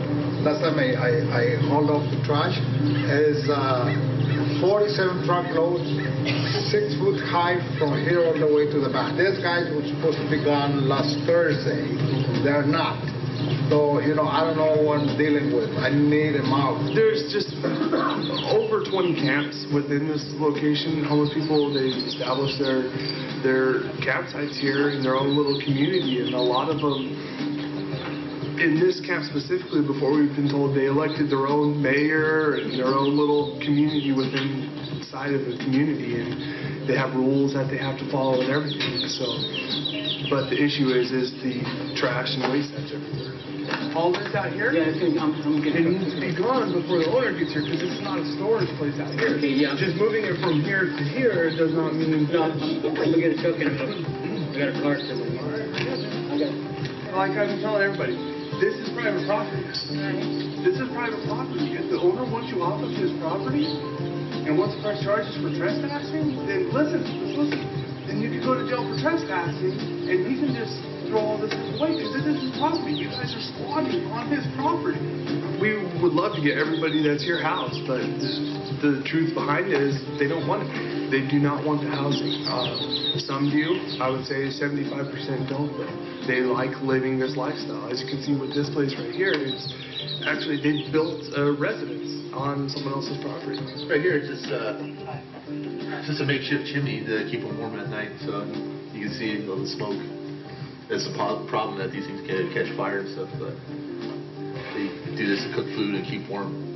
On Thanksgiving weekend, it was really out of hands. Yeah. I came and stopped by, the minute I stopped by, somebody came out. He said what I was doing. I said, well, I need you guys out. He said, no, you need to get the hell out of here. We don't want you here. This is my property. How could you do that to me? This is my property. And he just turned back and went back in. If you want help, tomorrow morning, come to the police department. 8 o'clock. 8 o'clock in the morning. Ask for Officer Walton. If you want services, we'll come down the station. Be there at 8 o'clock. The reason why we say 8 o'clock is because it takes some time. The issue we have with this property is the owner of the property doesn't want to press charges for people trespassing on it. He wants us to fix a problem without him having to do any of the work behind it. Since the owner doesn't want to press charges, the homeless people within the property, they will leave, and as soon as we all leave, they're going to come right back, and they're going to squat on the property once again, and it's just a never-ending cycle to where until code enforcement gets involved and starts issuing administrative civil penalties to the owner of the property, it won't get cleaned up.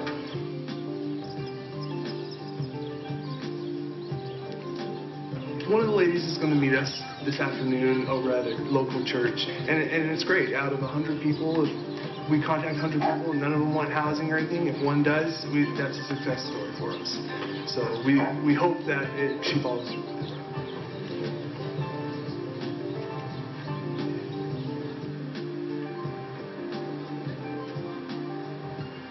We're going around to the local businesses on 40th Street here, and we're going to pass out our Don't Support Panhandling signs. We have these made to educate the public, basically, to stop giving to panhandlers. We kind of personalize it here with our badge and city logo, and we put a QR code giving a list of nonprofits, local nonprofits that people could donate rather than give to the subject panhandling. Yeah, we do. If you stop people giving them the money, they'll stop panhandling. Yeah, okay. Yeah, because we do get a lot of people. legislative panhandling. Do you want a couple so you can maybe hang one in the business? We have a QR code which we put on there that somebody can scan with their phone, and it brings up a list of nonprofits in the area that they could donate rather than give to the homeless or the panhandling subjects. All right, thank you, sir, for your time. Thanks. Do you have any questions for us? Thank you. We came here to assist code enforcement with the fact that these people are living in this residence with no water, no running water. And even though it was a code enforcement issue, trying to help them enforce the city codes and the state codes, I decided to let the subjects that live here know about our new homeless resource center that opened so that they can try to get assistance and get out of this situation. They'll look at everything you're doing, and then they'll look at what we can get from the state to help you out and get you somewhere to stay. First and last, or put you in vouchers, give you something. They will hook it up. Okay? They'll evaluate all your stuff. This is the City of San Bernardino's Homeless Access Center. This is where we refer people to get services. And what we do here is we provide programs, services, screening, and opportunities for the homeless that are currently residing in San Bernardino. Most of all, we provide them with hope. What we want to do is let them feel that there is a place where they can come and move to that next level of belonging in our city. We would like to let the public know that by giving money and even possibly sometimes food at freeway off-ramps and at our parks, that is causing a bigger issue for us. People enable them to be homeless, and that's the biggest issue that we face anymore, is giving them clothes, giving them everything that they have within their camps enables them to continue living that lifestyle. We have established relationships with such organizations like Salvation Army, Men's Lutheran Church, and that's just to name a few that are within our city, that we really would like the public to start donating to those organizations so that we can continue helping homeless people by not just giving them money temporarily, but eventually providing them with services that they may need, whether they're mental health services, a way to get an identification card, social security card, so that they can establish themselves in a living facility where they are no longer on the street, and we can continue to provide them with those resources to help them get on their own feet. Homelessness isn't just a problem in San Bernardino, it's a national problem, and we need to work together in order to get everybody back on their feet.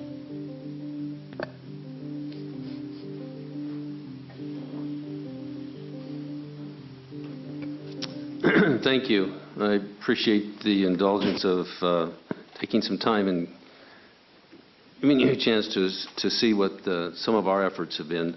The council has made some significant investment. Back in 2015, they made the decision to address it and get serious about doing something. And so they engaged the services of Mercy House. And from the time that they engaged Mercy House, from March of 2015 to September of 2016, through the work of Mercy House, they were able to place 191 individuals during that period of time. 27 of those were homeless prevention measures, and 164 were rapid rehousing. And if you take a look at the numbers from 2015, you can see that at that time the point-in-time count was 767, and in 2016 it dropped to 564.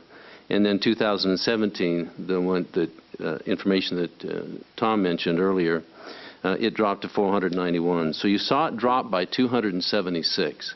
So this council has made some significant inroads, and what I think it allows with the effort that Step Up on Second is bringing to the city, it allows you to actually be working with a smaller population, a more manageable population, as opposed to what it was in 2013 at 908. And so the council's efforts have made a significant bite into this issue. In 2017, as I had mentioned earlier, it dropped from 2013 46%. Also, as of 2017, the San Bernardino homeless count, which represented 26% of the county total, of that, the housed portion of it that the city of San Bernardino contributed to was 38%. So the city has done a very good job of applying resources to make sure that we are continuing to work that trend and move it downward.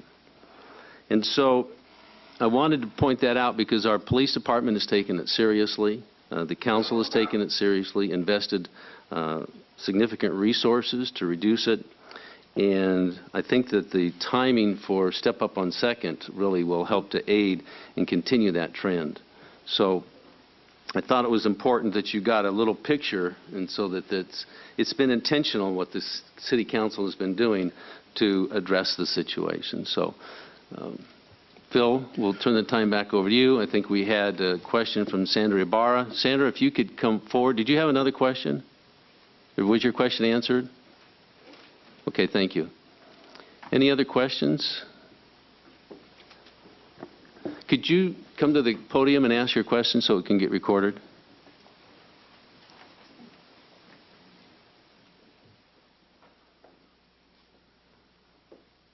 Thank you. My name is James Albert, resident of San Bernardino.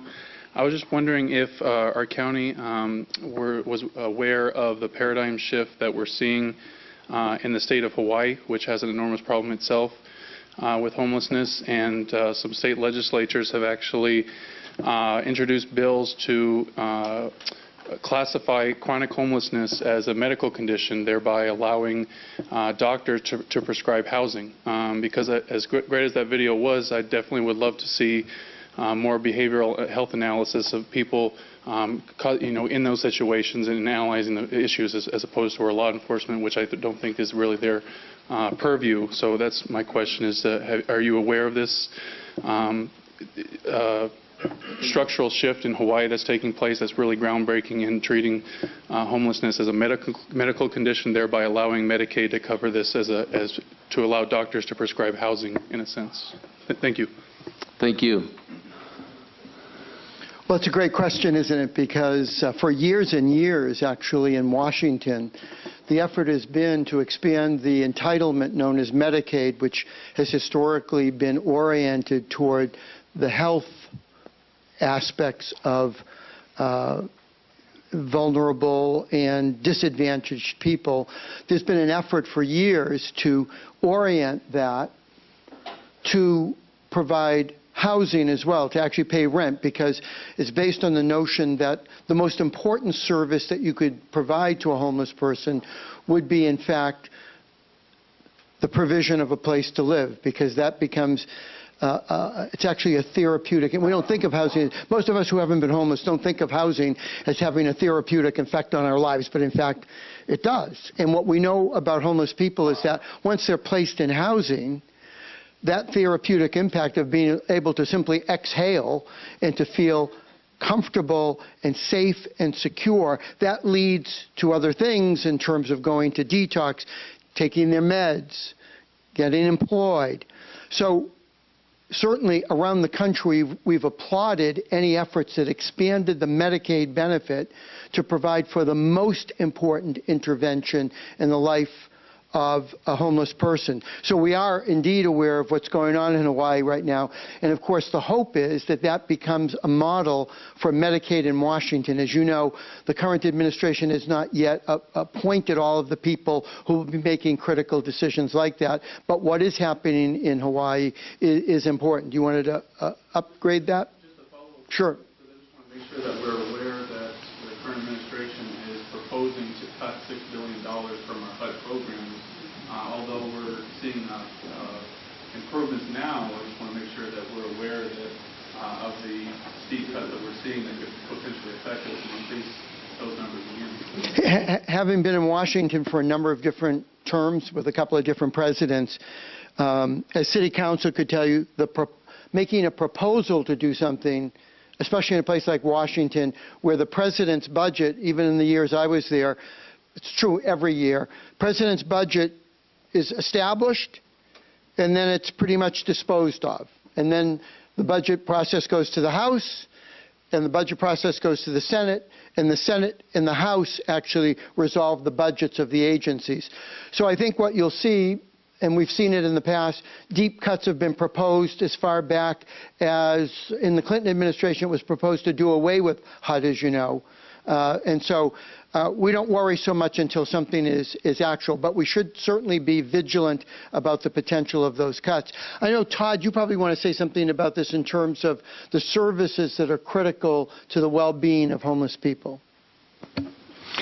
I just want to comment on, add on what Philip said, is that I think we are finding that this is happening more and more. So in fact, we've been working in Los Angeles with the LA County Department of Health Services, and they actually do have this program. It's not funded by the federal government, it's funded by the county budget, because they know that the high utilizers who have chronic health conditions, who, by the way, many of them also have mental health issues, who are homeless, are the highest utilizers, and it's less expensive for the County of Los Angeles to actually pay their rent and the services for them than to treat them as homeless individuals, because their utilization of health services goes way down. So we are seeing that. In fact, we met with Inland Empire Health Plan, and they're looking at the very same issue, because the providers know that the chronic users, it does become, it's a cost-benefit analysis.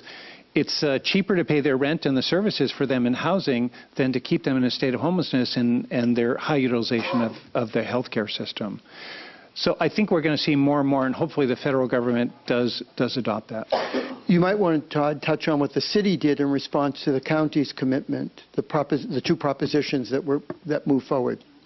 Yeah, the city of Los Angeles and the county, after warring for years and years and years, got their act together, and the city passed HHH last November, which is a $1.2 billion bond to create, on the construction side, 10,000 units of housing. And the county just passed in March Measure H, which is an increase in the sales tax, which will raise about $400 million or so per year for the services component. Now, LA County has 46,000 homeless individuals, so a staggering number. But Philip's equation, the city and county in partnership have, the city is funding $1.2 billion of housing creation, and the county's funding almost $500 million a year in services to go with that. Right. So having talked to Mayor Garcetti on a number of occasions, he understood the importance of the city and county working together, which there's not a lot of precedent for on this issue in Los Angeles, but now they are. And the city has stepped up with resources that it could make available. The county stepped up with resources it could make available. So their hope is that they'll be hitting the target in a more substantial way in terms of hitting the bullseye. And the emphasis in what he just said is the stepping up. Any other questions for our panel? Please. I believe we have one from Barbara Babcock. Could I make a comment? I'm getting worried that we're not going to do the workshop.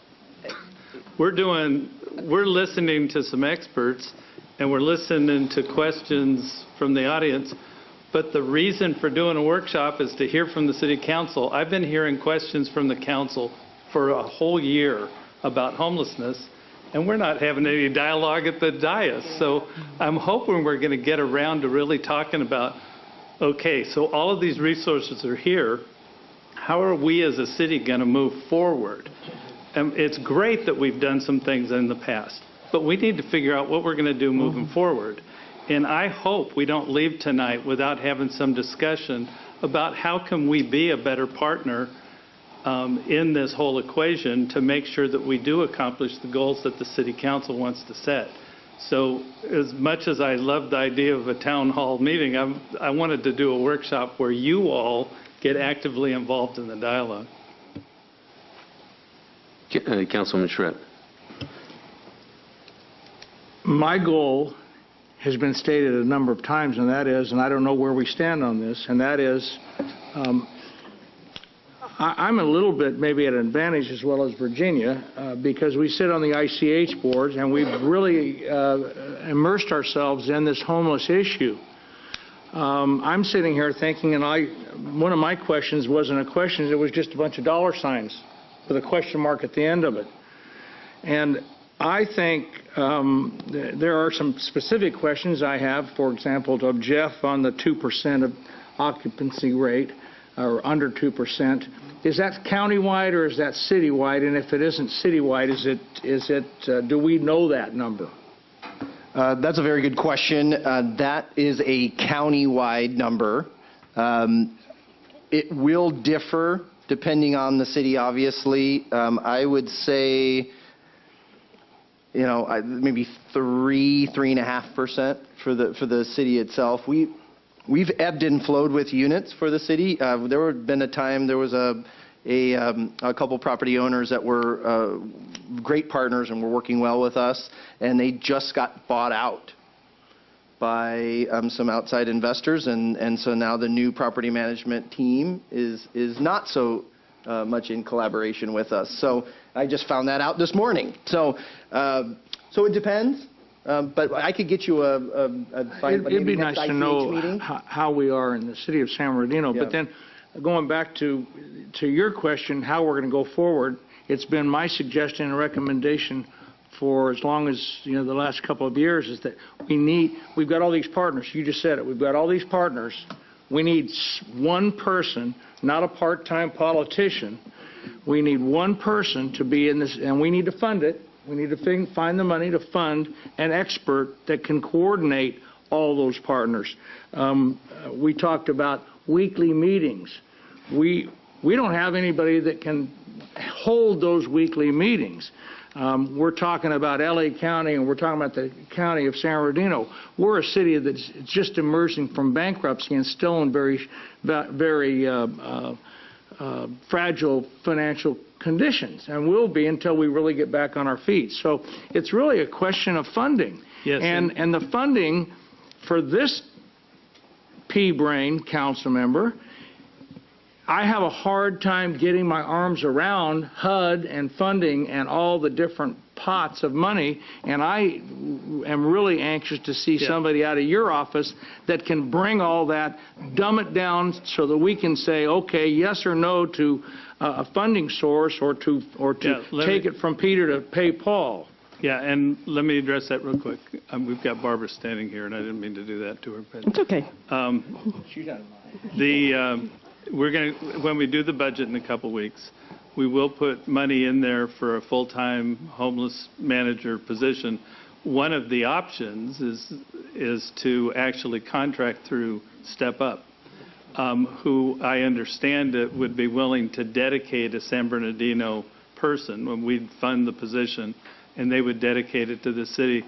But that would give us the ultimate coordination with the programs that they're doing. And I would prefer that approach be taken, frankly. But we'll go through all the options with the city council, and you can see that. We get about 200, last year we got about 280 some odd dollars from ESG funding. We actually... 1,000, what did I say? $280. $280. Well, HUD is pretty generous. Yeah, and when we start throwing these acronyms around, we might want to share them so that people understand. Well, the trouble is, I don't know what ESG stands for. Emergency Solutions. Yes. And it comes from the federal government, correct? And I was afraid don't ask me what HOME stands for either. So we get about $280,000 a year, or we have up to this point. But we actually have more, which Ed will talk to us about later, that from last year or the last couple of years. So we've got $400 and some odd thousand that we have available to us. And then there's the possibility of some CDBG projects that might be doable, and in the future some home projects. We also have a lot of land that could be used to some benefit somewhere down the road. So we do have some assets. We don't have a lot of cash, but we do have some assets. And, of course, we're always going to be on the lookout for grant opportunities in the veterans area. There has been quite a bit, especially if you're shovel-ready somewhere. And so I think there are strategies going forward for us to get more active. It's intriguing to me tonight to listen to the numbers from the count and to realize that we might want to focus our efforts in one or two specific areas. That's not something we've really talked about in the past. And I think that would be a worthy, not tonight maybe, but that would be a worthy objective soon to say, okay, rather than just allocate the money out at random, why not have some specific purpose that we're trying to achieve with the dollars that we allocate. And Mark, thank you for making that comment, because if you look at page 87 that was provided by Tom, the target population is the chronically homeless, the most vulnerable. So there's a number there to be able to shoot for. And in trying to tie that together with Councilmember Charette, I guess the question might be how many vouchers might be available and what's the potential cost for that housing component of it. And Mayor, if I could, that ties right into a question I was going to ask Todd, and that is a voucher. A lot of people don't understand what a voucher is, and maybe you can define it a little, in a nutshell. But how long do they last? You get a voucher for a year, or once you've picked someone off the street and you say, I've got a voucher, you're going to pay that forever or for whatever. So how long does a voucher last? And do we have to keep renewing? And if we're talking about these HUD issues with cuts in budgets and what have you, we get someone housed and then don't have the money to continue that housing for them, then is that a problem? Is that a concern? It's a good question.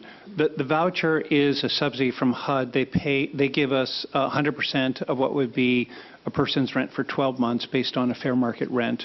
And here in San Bernardino, the fair market rent is about what? We're running about $780 as far as our portion of the rental subsidy countywide right now. So they fund us, and Step Up has been getting subsidies from HUD since the 90s. Mm-hmm. And so as long as the HUD budget is approved by Congress, and if it's not only the city of San Bernardino that's in trouble, it's the rest of the country. For a vulnerable population who's dependent upon this subsidy, because they are low income, they'll stay low income, and if they lose that subsidy, everybody's going to be in trouble. So we're fairly confident year after year HUD is going to renew this, and Step Up actually renews the grant directly with HUD each year. That's part of our ongoing organizational process. So pretty high confidence. And my last question, at least for the moment, since I've got the mic, would be to Phil, and that is, my pea brain just lost my thought of playing my thought. But I can make a comment while you're retrieving that thought. Okay. And that is... well, go ahead. Go ahead, please. I was just going to say, with regard to continued HUD funding, when I first went to Washington under President Bush, the sale of Prozac in our country rose substantially among homeless providers because they felt like things would actually be cut. There was a lot of conversation about resources on homelessness diminishing. The fact is that in the 8 years of the Bush administration, resources increased from $2 billion to $5 billion targeted to homeless people. So some of the concerns that we have for the most vulnerable homeless people, resources for homeless people have never gone down. Sometimes they've leveled off and plateaued, but they've always gone up under President Clinton, under George H.W. Bush before him, under George W. Bush, under President Obama. I have no doubt that the resources that are targeted and they're providing housing will continue to be sustained. So I think there's less worry about that. The one other quick comment I wanted to make was I think the mayor and the city manager, in talking about targeting a number and going after that number, which is exactly what the county did with the 401 veterans, and hit that target, and then has exceeded that target almost by, well, it's exceeded it by now exactly 100%. Finding a number and targeting and focusing attention on that particular subpopulation, or at most a second subpopulation, that's a worthy investment. You have here at this table people who could implement and get that done. They just did it on the veterans. They would do it again. So I think that idea of targeting a certain number and going after that number, you've got the people who will get it done right here. Did you retrieve your question? Yeah, I think I did. It has to do with, and I don't know if this is a good analogy, but the public pays taxes and we provide fire service or police service or whatever. Is solving the homeless problem going to be on the backs of the taxpayers? Is that just the bottom line? And we need to start looking at homelessness as something that either at the city level, the county level, the state, or the federal level, it's going to be on the backs of the taxpayers. The hard reality is what's been presented here tonight, especially for the most vulnerable and disabled. Remember, 80% of homeless people resolve their homelessness. We could bring Dennis Culhane in, the leading homeless researcher who's been researching this for 30 years. We could bring him in from the University of Pennsylvania. I'd be happy to arrange that if you'd like to hear it. But what he tells us is 80% of homeless people resolve their homelessness within 47 days with minimal governmental intervention. It's the other 20%. What we know about the other 20% is that they're already very costly to the taxpayer. They're costing the taxpayer money in ambulance rides, in the emergency room of hospitals, in the acute side of substance abuse and mental health programs, police interventions, firefighter responses to 9/11, in courts, and in incarceration. Actually, as I think you already know, the hard reality is the work that we're accomplishing here is actually reducing the burden on the taxpayer. The kinds of interventions we're talking about are better for the local community, fewer homeless people on the street. Better for the homeless person because they finally get the thing they wanted, which is a place to live. Better for the taxpayer because it's less costly. I have slides that I could show that in the studies that we've done, when we've done cost-benefit analysis on homelessness, which we've done in multiple cities all across our country, and now they're adopting it around the world. When you look at how much it costs for the homeless person to be randomly ricocheting across those very expensive health and law enforcement systems, and you measure that, you aggregate those costs, and then you measure that against the costs of the housing and the support services to support that person. In every single study that's ever been done, the cost of the random ricocheting, that is going into the emergency room, police interventions, firefighter interventions, judge interventions, incarceration interventions, those are always more costly than providing housing with the support services. In other words, the solution costs less than the enabling. Just to give you the hard numbers on it, because I know you're a hard number guy. In the 75 studies that we've looked at, the cost of that random ricocheting, that is hitting all of those different systems, the person is still homeless, the range of those costs was between $35,000 and $150,000 per person per year. It's counterintuitive. You say, that person lying in the park is costing us that much? Well, that person, when he's not lying in the park or she's not lying in the park, they're in the emergency room, ambulance rides, they're in the acute side. They're always approaching any system at its costliest point, and then police, firefighter, courts, and incarceration. So it's $35,000 to $150,000 per year per person. There are studies here in San Bernardino that have been done that show that. We're going to do another cost study to make it even more vivid. The cost of housing with support services, that ranges from $12,000 to $25,000. Here in San Bernardino, it's more on the $15,000. So you can invest $15,000 to solve it, or you can spend $35,000 to $150,000 and the problem goes on the next year and the next year. You don't have to be Warren Buffett, or even Susie Orman for that matter, to figure out which of those is the better investment. So for public policymakers, embracing the solution on this issue is embracing cost effectiveness and respecting the taxpayer's dollar, as opposed to ignoring the burden on the taxpayer. Thank you. So back to the vouchers.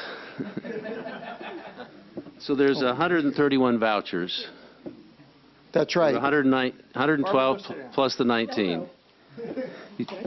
We're bonding here.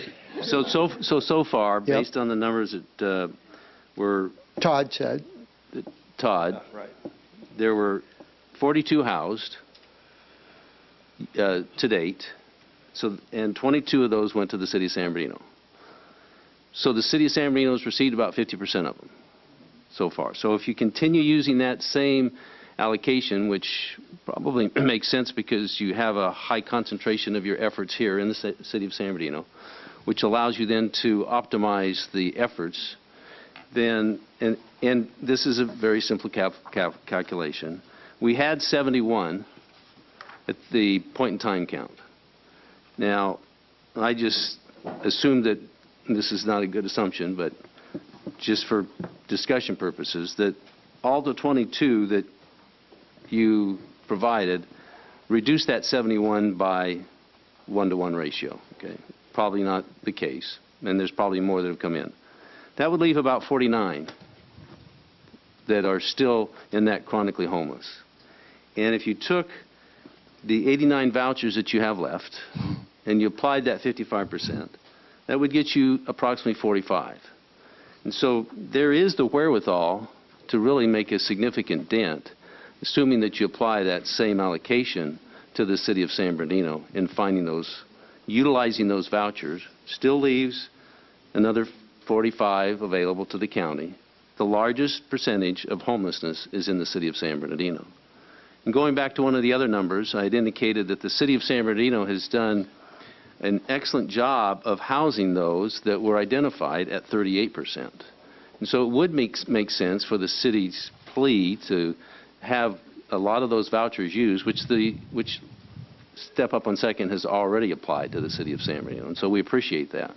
And so there is a way to be able to get to that number of just about taking those 71 and moving them down to 0, like you did with the veterans. Councilmember Nickel? I'm going to respond, and you're going to respond too, Todd. I'd just like to respond first. Well, I do have a follow-up question to that. Please. Is the homeless population a static population? In other words, the homeless that are here today, are they going to be the same homeless that are here tomorrow? You mean in terms of the number as opposed to the same person? In terms of the individuals. Right, because the idea is to house that person so they're not homeless anymore. But you're talking about, and exactly was going to be my response to the mayor. I love that arithmetic that you do. I love that you take it all seriously in that way. But if you look, one of the things we looked at and learned in terms of our Veterans Initiative, the template that we use for the veterans, the VA told us we had 401 veterans who are homeless. That was their static count. So we engaged that. Within 4 months, we had 401 veterans housed, and yet then they told us there were another, how many veterans, Karen? A few hundred more. So the point in time count is a one moment in time count of how many are homeless on that particular day. The number isn't, to your insight, it's not a static number. But both things are true. You can make a significant impact in terms of what you're talking about, Mayor. There's no question about it. If you make an investment to get the job done and the work that Step Up does to house people, there will be a significant impact, just as we made a significant impact on the veterans. It will not resolve the issue as yet. We don't have that resource unless you want to invest more deeply. But we will make quite a considerable dent. And to your question, there's no question that there's not a static number in terms of that. We learned that from the veterans, but over the course of, now it's 1 year and a few months, 1 year and a few months, we've taken that veterans number that was 401, we housed them, but then there were several hundred, so it's always kind of leapfrogging. So where we are right now is more than 800 veterans housed, and the number of veterans who are not housed in the county is 43. So you do make progress. You keep lowering the number. So I think what you're asking is, no, the number's not static, but I think to your point, Mr. Mayor, the point is that with a concerted effort, over time, longitudinally, we can drive that number down. And one of the goals of the Bush administration, the Obama administration, I believe it will be a goal of the current administration, will be to get that chronic number down to 0, just as the intent was to get the veterans number down to 0. So I think the arithmetic is worth doing. Councilmember Marquez. Thank you, Mayor. Phil, don't go away. I do attend the ICH meetings monthly along with my colleague, Councilmember Charette, and I get so much out of it. I know the last few months, Supervisor James Ramos has focused on the youth. Yes. So I believe that is going to be trending in the next few months. Can you kind of briefly talk a little bit about that? For sure. There's been an emphasis in Washington. There's been some very good advocacy done on behalf of youth homeless across the country. That is certainly something that Supervisor Ramos has focused on, to his credit, I would say. When we're talking about youth in this case, we're talking about 18 to 24-year-old unaccompanied youth. And I think Supervisor Ramos is linked in there because part of our strategy at the county has been very practical and pragmatic, as this county CEO would readily say. We're looking at where are federal dollars going. We want to be underneath to catch those federal dollars. It's one of the reasons we selected to begin with the veterans, because we knew that there were substantial resources targeted at homeless veterans.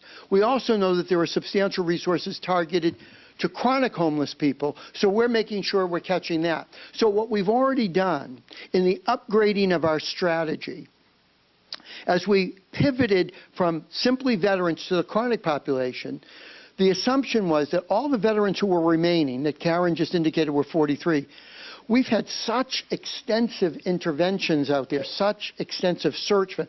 They're experiencing chronic homelessness. That's why they're not in housing. So we have folded them into the chronic initiative. We're doing the same thing on the other side of thing with youth, that any youth at risk of or experiencing chronic homelessness, which means a year or more, and a disabling condition, we think they're the most vulnerable youth. We need to intervene in those lives, or they're going to be the chronic adults of the future, which will make our math all wrong. So we want to make sure we intervene and prevent, intervene and end. So what we're doing is we're taking those youth who are experiencing chronic homelessness, the veterans who are chronic homeless, they're now folded into the chronic initiative. So we are, in fact, we've listened, we've met with Supervisor Ramos. In fact, as you may know, the current chair of the Board of Supervisors, Supervisor Lovingood, is also concerned about that issue in the desert. So we've actually gone out, I know Mr. Lipka, along with staff, has gone out and interacted with the staff out there to understand the scope of that problem. So there is attention being focused at the county level on youth, but most of it is folded within the chronic initiative, because we know that's where the federal resources. We want to be positioned in our pivot to take in as many federal resources as possible. But I would say, I would point out again, that if you have a rising population of unaccompanied women who are more vulnerable than those youth, more vulnerable than the veterans, who we know through the data and the research have many, many disabilities caused by the trauma that they experience in their childhood, there needs to be a focus on that population. I think that's why Supervisor Gonzalez has ensured, and I know that you and Fred would know this because you were at the meeting where she indicated that had to be a priority. We did the same thing in our advisory group with the county CEO and other county people. So we know that that population of unaccompanied women, 115 of whom fall into chronic homelessness, they're going to be our priority as well. So within the context of chronic homelessness, positioned underneath federal resources, the remaining veterans, chronic youth, and obviously the unaccompanied women, they're all going to be focused, and we've already talked about that, to Step Up, to Inland Housing Solutions, to 211 in their effort. So we're all coordinating our efforts. We're not doing anything individually. It has to be all focused and coordinated to get the job done for these populations. This question, I don't know if this is for Jeff, maybe Jeff and Todd. The 42 that have been housed, were those as an effort of the housing that you located? Mostly, yes. That is a good question. Since we're working as a team, many of those are units that we've located. Correct, not all of them. Step Up actually has. Did you want to, Kimberly? You want to take that? Yeah. So I think right now we're running about. Could you come to the mic?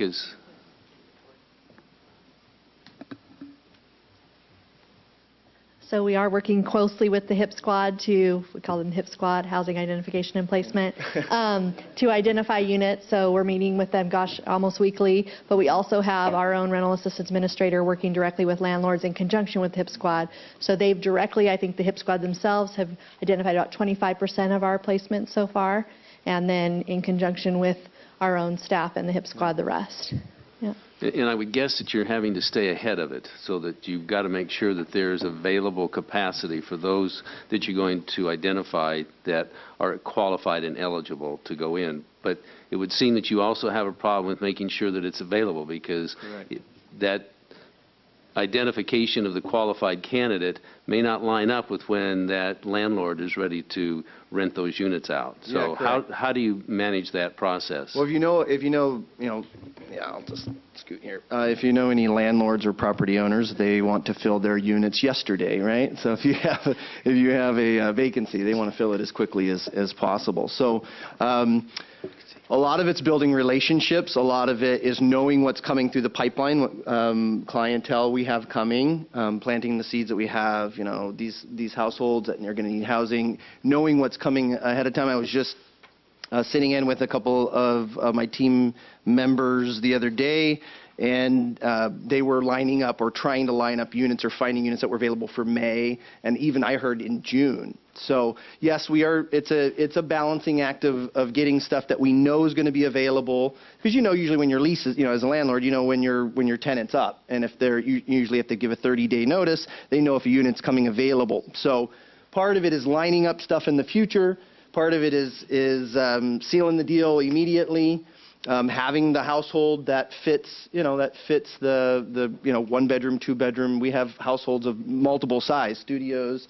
So it's a difficult process, but it's a process that we're learning as we go. Todd, do you have a little bit? Just to add to that, it's a dynamic process. You're working with multiple landlords, and you have multiple clients who you're moving through the housing readiness process. But it's also, once you have a success with a landlord for one unit, then you want to build on that success, so the landlord will dedicate and plan to give you more units or vacancies in their building as they progress, and that's worked very well for us. I have to say, Mr. Mayor, that's one of the issues that's come up at our advisory group, again, with all of the county department heads at the table, chaired by the county CEO. How do you ensure that you keep a hold of an apartment while you're prepping the person who might go into that apartment? Maybe they're 2 weeks away. And so one of the things we're exploring is a fund that would allow us to hold on to an apartment that would induce landlords. We want to be on the side of the landlord. We want the landlord to understand. We understand that landlords are in it and they need to have the rent paid.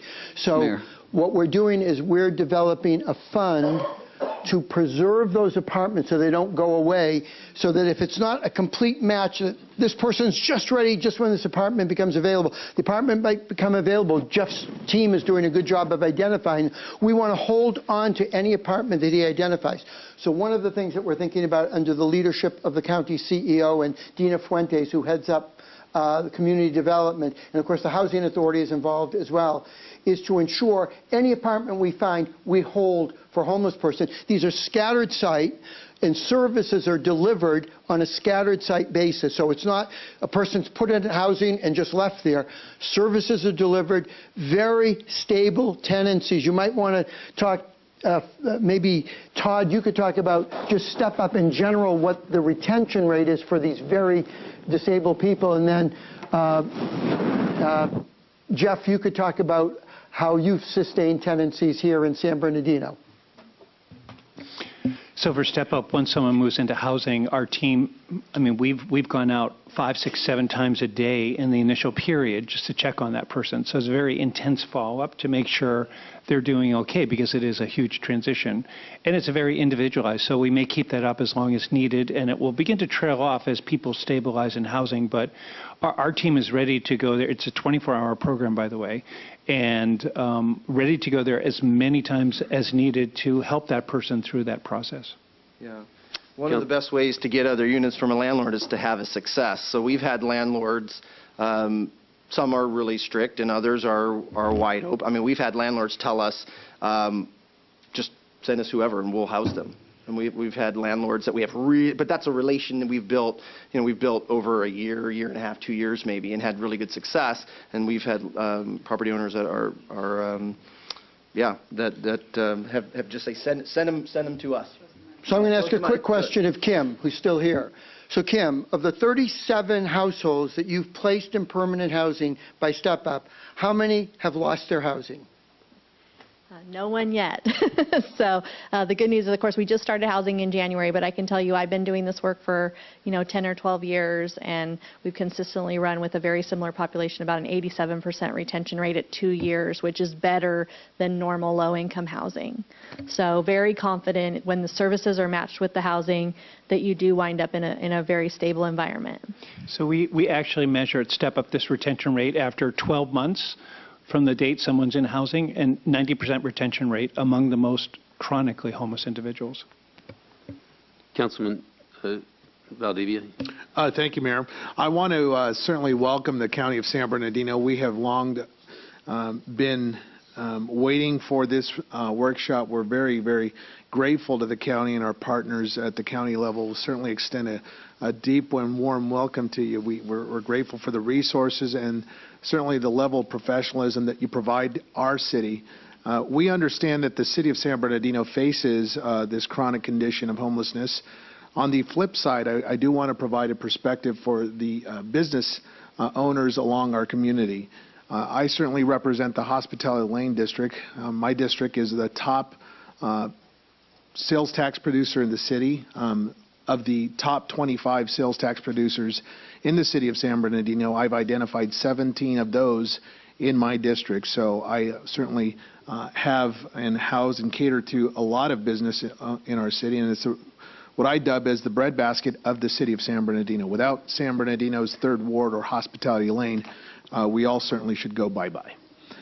My condition, and certainly I've expressed that with our city manager, is the within recent months, the increase of homelessness along Hospitality Lane, chronic panhandling, aggressive panhandling, issues that certainly we cannot shy away from. I've addressed that, my concerns with our city manager and certainly our police chief and his lieutenants. I'm grateful for our police department. I certainly applaud their efforts for having the program that was initiated almost a year and a half ago. I think resourcing these individuals is key so that we, our business community understands that we also take part in addressing this to a certain extent. So my question to you, maybe your panel, is what type of homeless, walk me through, I think, Todd, you addressed policing just a little bit, and that's the first time that I heard tonight the policing aspect, but walk me through some of the programs or the grants available to our city. How can we also mimic that of the HOPE team, and what funding mechanisms are available for our police department? We certainly have that cost when a homeless individual calls out for service on the 911 in our police department or fire department, has those needs, and the needs are there. So my question is, how can we recoup our costs? What funds are available? What grants, if there are any, and to what extent can we recoup our costs so that we keep our mission of serving our tax-paying residents and those contributing to our bottom economy? So there are a number of police departments around the country who are not as active as the police force here in San Bernardino. So I think there's a lot of credit that goes to the mayor and the city council in terms of the involvement of the police. I think what we want to do is make certain that anything that we do in homelessness is up to the best practices in the country. We don't want to do anything that's not at that level. So there are police forces, for example, around the country that are out separating who are the panhandlers who go home at night, and maybe your police force does this, I don't know. Who are the panhandlers who go home at night from homeless people who are on the street who aren't going home at night? That distinction is an important one in terms of the intervention that needs to be done. For those who are homeless and don't go home, that's where the linkage between the police and an entity like Step Up is so critical, because you don't want those homeless people continuously on the street. You want to create the trajectory off the street into housing and stability with the services wrapped around them. That's a critical component of an upgraded strategy in terms of targeting people on the street. In terms of what you were talking about in terms of the business district, that calls on aggressive police and social service presence, I would say, at the same time. Because if it's a panhandler who's housed, then that's one intervention more likely to be police-oriented. If it's a panhandler who's homeless, the handoff needs to be made to the social service agency, again, to create that trajectory out.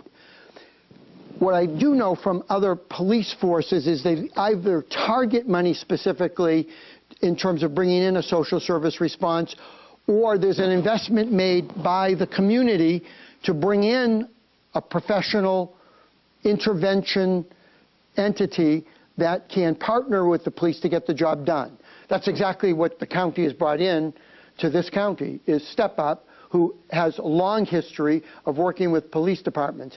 Some of the money I know in other jurisdictions are brought through Justice Department grants. That's often where you get this, you can get these resources. But I know that HUD in the last year or so, has been much more sensitive to the idea of, quote unquote, criminalizing homeless people. So I know that they're very concerned with that aspect of what happens in a local community. In fact, you can imperil your HUD funding by virtue of a determination by HUD that you've used your police force to shuffle people out of your community. If you've done police sweeps at certain times of the year and moved homeless people out, you imperil any HUD funding that come in. So it's all, there is the problem of potentially losing money just as much as there's the potential of gaining some resources. I appreciate that, Mr. Mangano.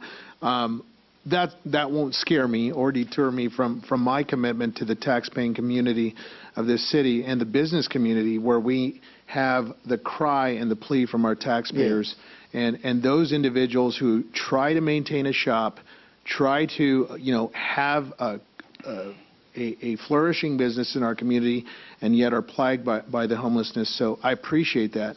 My other question is Jeff Little. I am so impressed to hear some of the aspects regarding Inland Housing Solutions. I want to certainly talk to you offline. I think the opportunities are endless for us to seek out those opportunities to make sure that we have apartment owners and some of those individuals, making sure that we have at least the opportunity to share with them the opportunities you present. And housing some of that. So this is a delicate cakewalk, I understand. I think we should have Todd respond also in terms of what he's done with police in other places. I think there's an outstanding record there as well. Sure.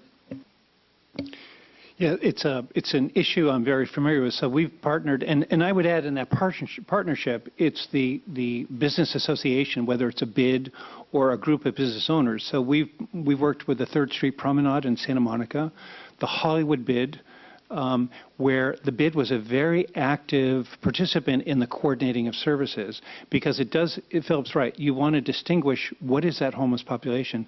We've done work in Beverly Hills, and they found the panhandling population is very different than the chronically homeless population. They're not the same at all.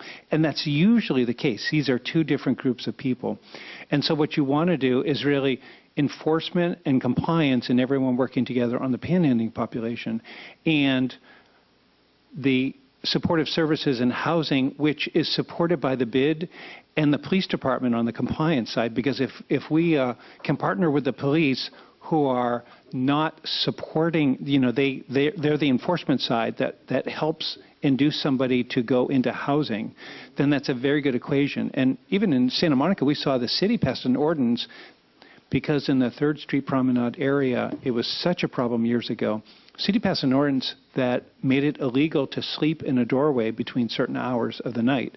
And if you posted something, and it really worked, actually. It moved the problem, but it worked in that business improvement district and when you add in resources to help move those people who need housing into housing with support services, it becomes that comprehensive strategy of all the players engaged. I do want to give credit to the police department for doing the public education campaign on panhandling. Just a quick note on that. In Denver, they had a terrible problem with this years ago when John Hickenlooper was the mayor there. He's now the governor of Colorado. And they were trying to figure out, how can we disable, essentially, this panhandling that's going on in our city. One of the things that they discovered was a study that was done by the university there, that $4 million a year was going to panhandlers.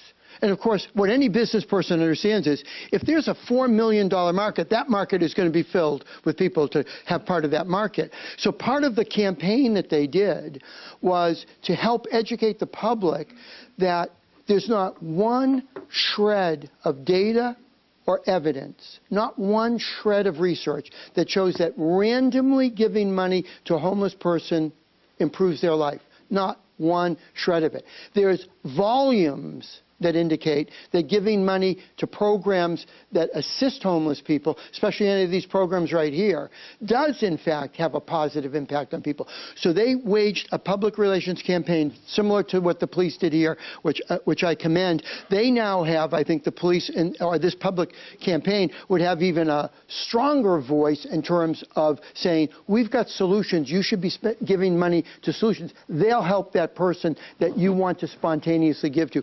And when Denver did that, the number of panhandlers in the city went down geometrically down. Councilman Mulvihill. Yes, I think it's commonly known that really for the entire issue of affordable housing, regulatory barriers often worsen the issue. And dealing with the homeless issue and the housing first issue and so forth, we recently had an issue in San Bernardino where the local county housing authority wanted to purchase 20 units of 20 apartment units, split them in half. There was two restrooms in each apartment, so they could split them in half. Produce 40 available units of housing first, which I think that probably would very much help out Jeff Little's search for scattered site housing, 40 units all at once. The housing authority could do everything, but the regulation in terms of sprinkling, providing fire sprinkling, made it prohibited. They couldn't do it. So are there ways? I mean, it just seems that through partnering, are there grant programs, whether this opportunity still exists for the housing authority, it was just a few months back, to provide the money to provide the sprinkling? Or could there be, I mean, obviously sprinkling is a highly desirable aspect for occupant safety. Of course. On the other hand, balancing safety with the need. These apartments were built in the early 1960s. But because they were being upgraded, so to speak, sprinkling was being required, which made it prohibitive to go about doing the whole process. Is there some possibility? I mean, it would seem to be, could they have partnered with one of the groups here to provide some sort of relief for them to gain this resource that obviously Jeff could have used? Well, fortunately, Councilor, we do have the Housing Authority represented by Lisa Jones, who actually heads up many, many different aspects of the Housing Authority in her work with Maria Razos. But she's here, and she's been on top of the homeless issue for many years and is probably very much involved in the very units that you're talking about. And again, I'm looking at just this one problem of homelessness Lisa Jones. And provision. Right. So in regard to you're talking about the apartment building that we purchased. Exactly. You're right. When we went to do it was considered a significant renovation. That was the proposal that kicked in sort of the new regulations. We haven't given up on that project. It's a shame that it should be stopped. Right, it would be nice, and we're still looking at ways to carve off units and carve off space in a different way. So we're not done with that process. I agree, we haven't come up with a perfect solution to it yet, but we are still working on pulling out some units that can be dedicated to working with Step Up. So that project it's not dead in the water, it's just not yet where we want it to be. And I guess my concern is that is there partnering available, and as you say, it's taking place, and so it's gratifying to hear that. And I'm usually the one dealing with money for the most part. We're actually looking at trying we need to talk more. To invest Dina Fuentes, I'm Deputy Executive Director for the Community Development and Housing Agency for the County of San Bernardino. It's very long. We are looking at trying to invest some additional home funds, federal home funds, and partnering them with some of the vouchers that we have available to undertake a financially viable project for the Golden Apartments. Whether we ultimately achieve creating the full 40 units, not sure yet, but we're trying to solidify that, and also working with, obviously your planning director has been fabulous in helping to provide guidance. Good. And unfortunately, there's some things relative to building code. As you're right, we get into regulations, and as most things, it all gets to the economics and the financial viability. It'd be a So shame we're to hoping- lose this opportunity. No, we're working diligently on it and trying to resolve the issue for the Golden you so Apartments much. so we can bring it forward. Councilman Nichol? But certainly if the city of San Bernardino had some resources that could be invested, and if that's the only impediment, I mean, I don't know how much it costs to sprinkle. Do you know how much, Mr. Councilor? $80,000? Is that 50, 60? But to create, whatever that... I think you probably have an answer here. Whatever that amount is, if you divide it by 40, because that's what would be the per door cost, I'm pretty sure that would be more cost effective than building 40 units of housing for homeless people. So it's something to think about, I think, for the city and the county. Maybe some resolution can be made in that way. But it's a worthy goal, because you're exactly right. That's exactly the kind of unit, when we did the Veterans Initiative, what we heard constantly from Karen and the people that she represented who were trying to house homeless veterans, there just aren't any one-bedroom or studio apartments available there at a premium. There's so much demand on that segment that they're at a premium. So even housing search programs have had a hard time, even with all the expertise that Jeff and his staff bring to it, they've had a hard time of identifying those units. So if we could do 40 here with the kinds of services that we're talking about from Step Up, that would be a good investment of resources, I think. I would agree. Councilman? Well, I might be steering the conversation in a slightly different direction, but I did want to ask a few questions, and they aren't necessarily in any particular order. But just looking through this handout, who provided this? Tom Hernandez, the director. Tom here? Oh, he left. Oh, that's too bad. I had some questions on some of these numbers, and to sort of address the elephant in the room. What page are you on, Council? Page 8. On a per capita basis, how does the city of San Bernardino stack up in terms of our total homeless population count related to other cities in the county? Do we know what that is, and is that something that we gauge and monitor to understand exactly how homeless are distributed throughout the county, and to what degree is that population concentrated in this particular city, and to what factors do we attribute that concentration?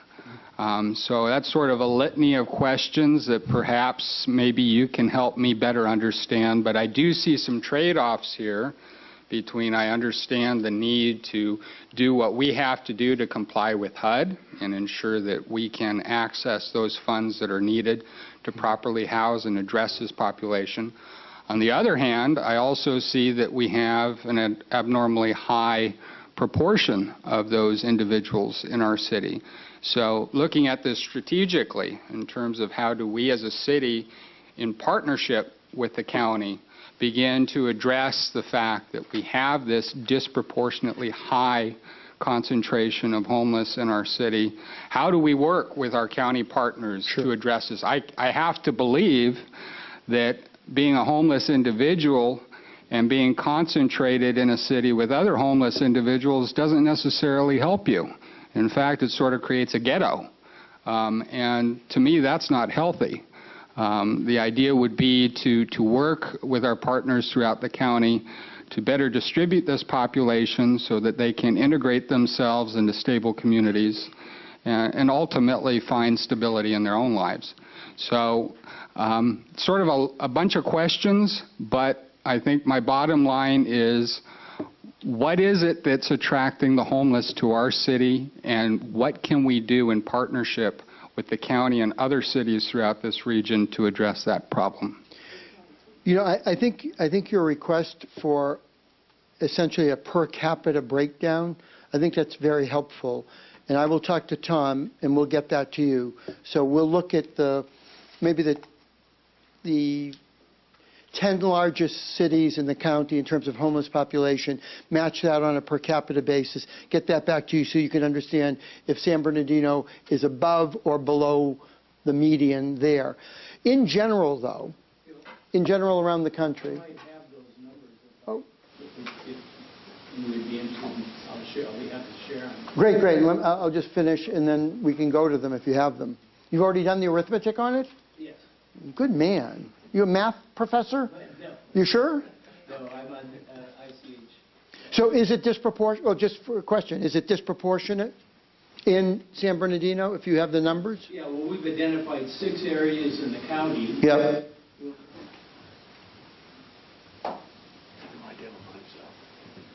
My name is Ray Osborne. I'm the Executive Director of Home Aid Inland Empire, and I'm also the Housing Subcommittee Chair for ICH.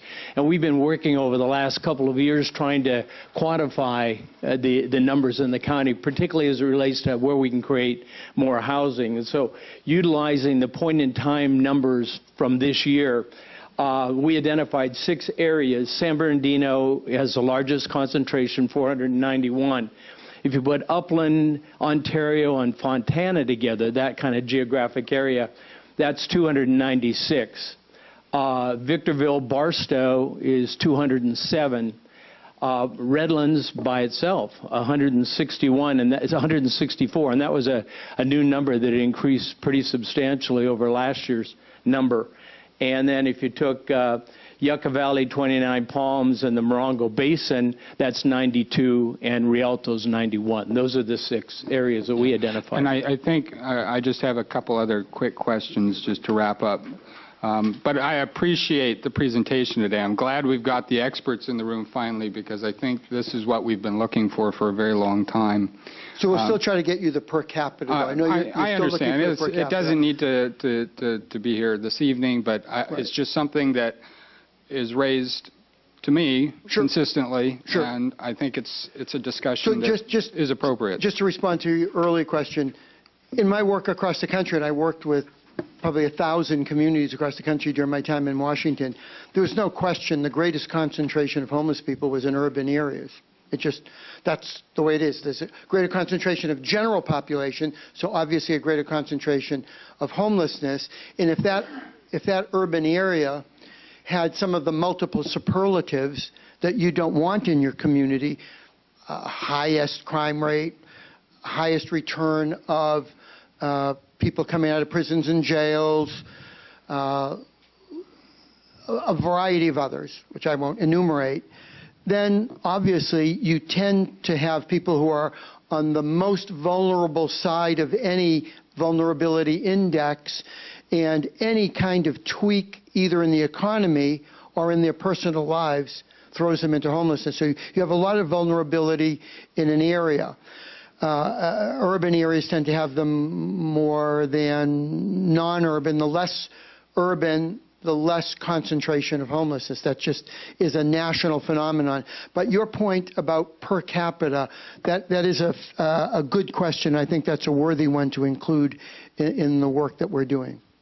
Yeah, and I think what it does is it helps, at least from my perspective, helps me understand what the appropriate mix is in terms of tactics in an overall strategy.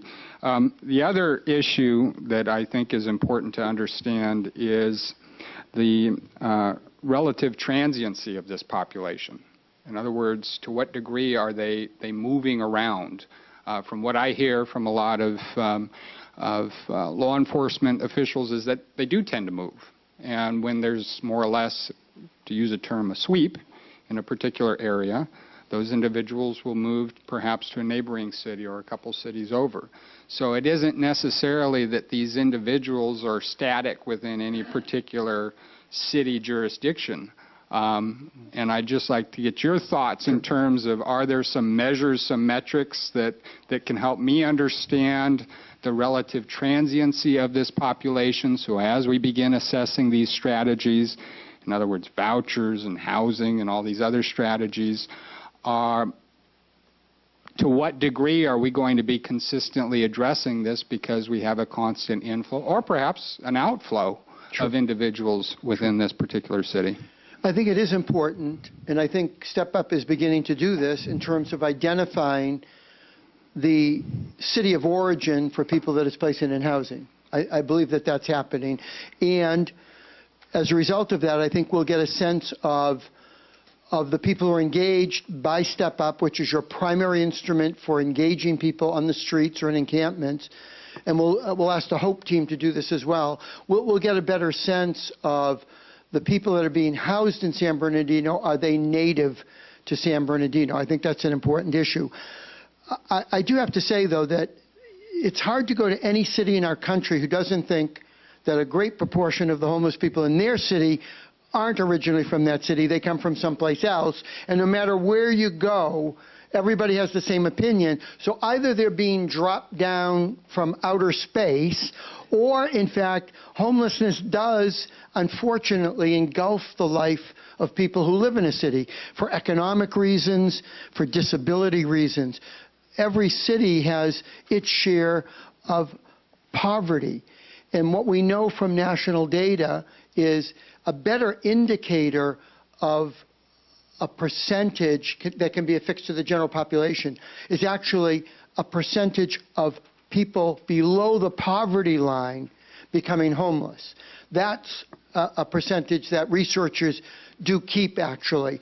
So if you look at an urban area or a rural area, or suburban area, if you look at the poverty rate, you're going to have a sense of how many people are or relatively how many people are homeless by virtue of the poverty. More poverty, more homelessness. That's for sure. That's for sure. It may not be general population to general population, but certainly high poverty relates to a higher rate of homelessness. Ultimately, as you know, the goal is that anyone who's homeless, they're no longer homeless. So we don't want to talk about homeless people on the street or in encampments, because the ultimate goal here is to solve the problem. That's the business mindset and the business principles and practices we bring to bear on this issue. And as you know, there are cities and communities around the country that are bringing their numbers down. I know that San Bernardino, according to the point-in-time count, is bringing the number down, but that's true of many, many communities in our country. And the way that they're doing that is to applying business principles and practices to the issue of homelessness. Homelessness yields to strategic solutions that are shaped around business principles and practices. It doesn't yield to human services mentality. There's no place in the country where good intentions, well-meaning programs, and humanitarian gestures have actually resulted in a decrease in homelessness. It's only when we've added in business principles and practices, being concerned about performance and results. These people on this panel, they know when they come into our meeting at the advisory board chaired by the CEO, the very first question is, we want the numbers. How many people were engaged? How many people were housed? We're not interested in how many people came into the shelter, how many people had a meal, how many people learned to brush their teeth. All of them were the aspects of humanitarian response. But the question we have in San Bernardino County is, how many? That's why I think the suggestion by the mayor and the county manager to fix on numbers, and we'll see if the strategy is working. And what we've said in the county is, here's the number. 6 months later, if that number is up instead of down, we need to change the strategy, obviously. And if the number is trending, we still need to go in there, pull out what's working, and then there'll be things that aren't working. Like we realized Housing Search wasn't working, so we brought Jeff's group in to upgrade that. It's always upgrading what's not working very well and tracking the only thing we're concerned about is fewer of our neighbors who suffer from the long misery of homelessness aren't in it any longer. That's a worthy goal. Choosing a couple of subpopulations, some numbers, so you can find out, is the strategy working or not? That would be critical. Yeah. That's a business mindset on this issue. Well, and I think having one of the highest poverty rates in the country for an urbanized area is certainly a contributing factor, and again needs to be part of that mix of an appropriate strategy. That I understand the housing component, I completely agree with you, but I think addressing that underlying issue of poverty in the city of San Bernardino is also absolutely crucial. So we've got to look at how we build upon a housing strategy and include a component that addresses our high poverty rate.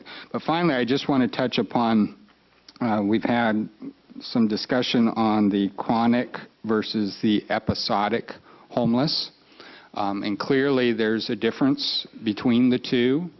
And I'm certain there are different strategies that you use. And also looking at these numbers, I was curious to find out to what degree are homeless considered chronic, or how many individuals in the city of San Bernardino are considered chronically homeless versus episodic homeless, and what would be the difference in terms of how we address those particular populations in the context of housing and perhaps in the context of some type of anti-poverty or poverty strategy. And maybe you can comment a bit on what the difference is between those two populations. Well, first of all, on pages 17 and 18, I know this is a laborious document to go through, but on pages 17 and 18, we do delineate by city the number of chronic people experiencing chronic homelessness. So that is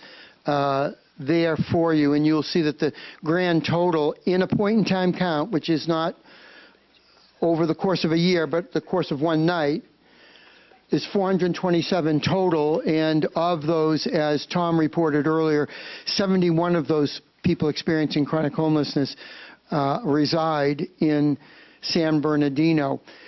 I think what's critical to the strategy from a county perspective, if I might speak for the county CEO on this, because it's really, this initiative is out of both the combined effort of the supervisors, and I would say on this issue led by Josie Gonzalez, and the county CEO. Our intent is to go to every city in this county who has double-digit homelessness and engage them in the same way we're engaging you. One of the purposes of that is so that if you do a strategy, you don't have to worry about people pouring in from some other city, because they're also engaged in a similar kind of strategy. So part of the intent is to create a level playing ground in terms of the kinds of resources and best practices these folk all represent, because they're going to be in every one of those cities. So what we're trying to do from a county perspective, we're going first to the place where there's the greatest concentration, of course. That's a business principle. But we're going to all the other places too, whether it's Victorville or Upland or Ontario, and engaging them to upgrade what they're doing. So you don't want to feel like, oh, if we upgrade, they'll come. Well, we're going to make sure we're upgrading all across the county. We've had some very good conversations with your county manager and assistant county manager about that very thing, that we want to assure them that we're going out to the other communities as well, and that's an important ingredient in our strategy. With regard to poverty, it's always a difficult issue when you're talking about homelessness, because if you broaden that mission, if you get mission creep on homelessness, you start to dissipate the finite resources that are committed to homelessness. So you fall prey to what Malcolm Gladwell talks about in The Tipping Point. If you dissipate resources across a broad spectrum of social problem, all you do is you confirm a status quo that isn't working. what he did find that worked in the tipping point after his 5 years of research, et cetera, was that it's only when you concentrate resources on an issue going after the most vulnerable and disabled or the most difficult part of the whole problem, that's when you actually see communities achieving some success.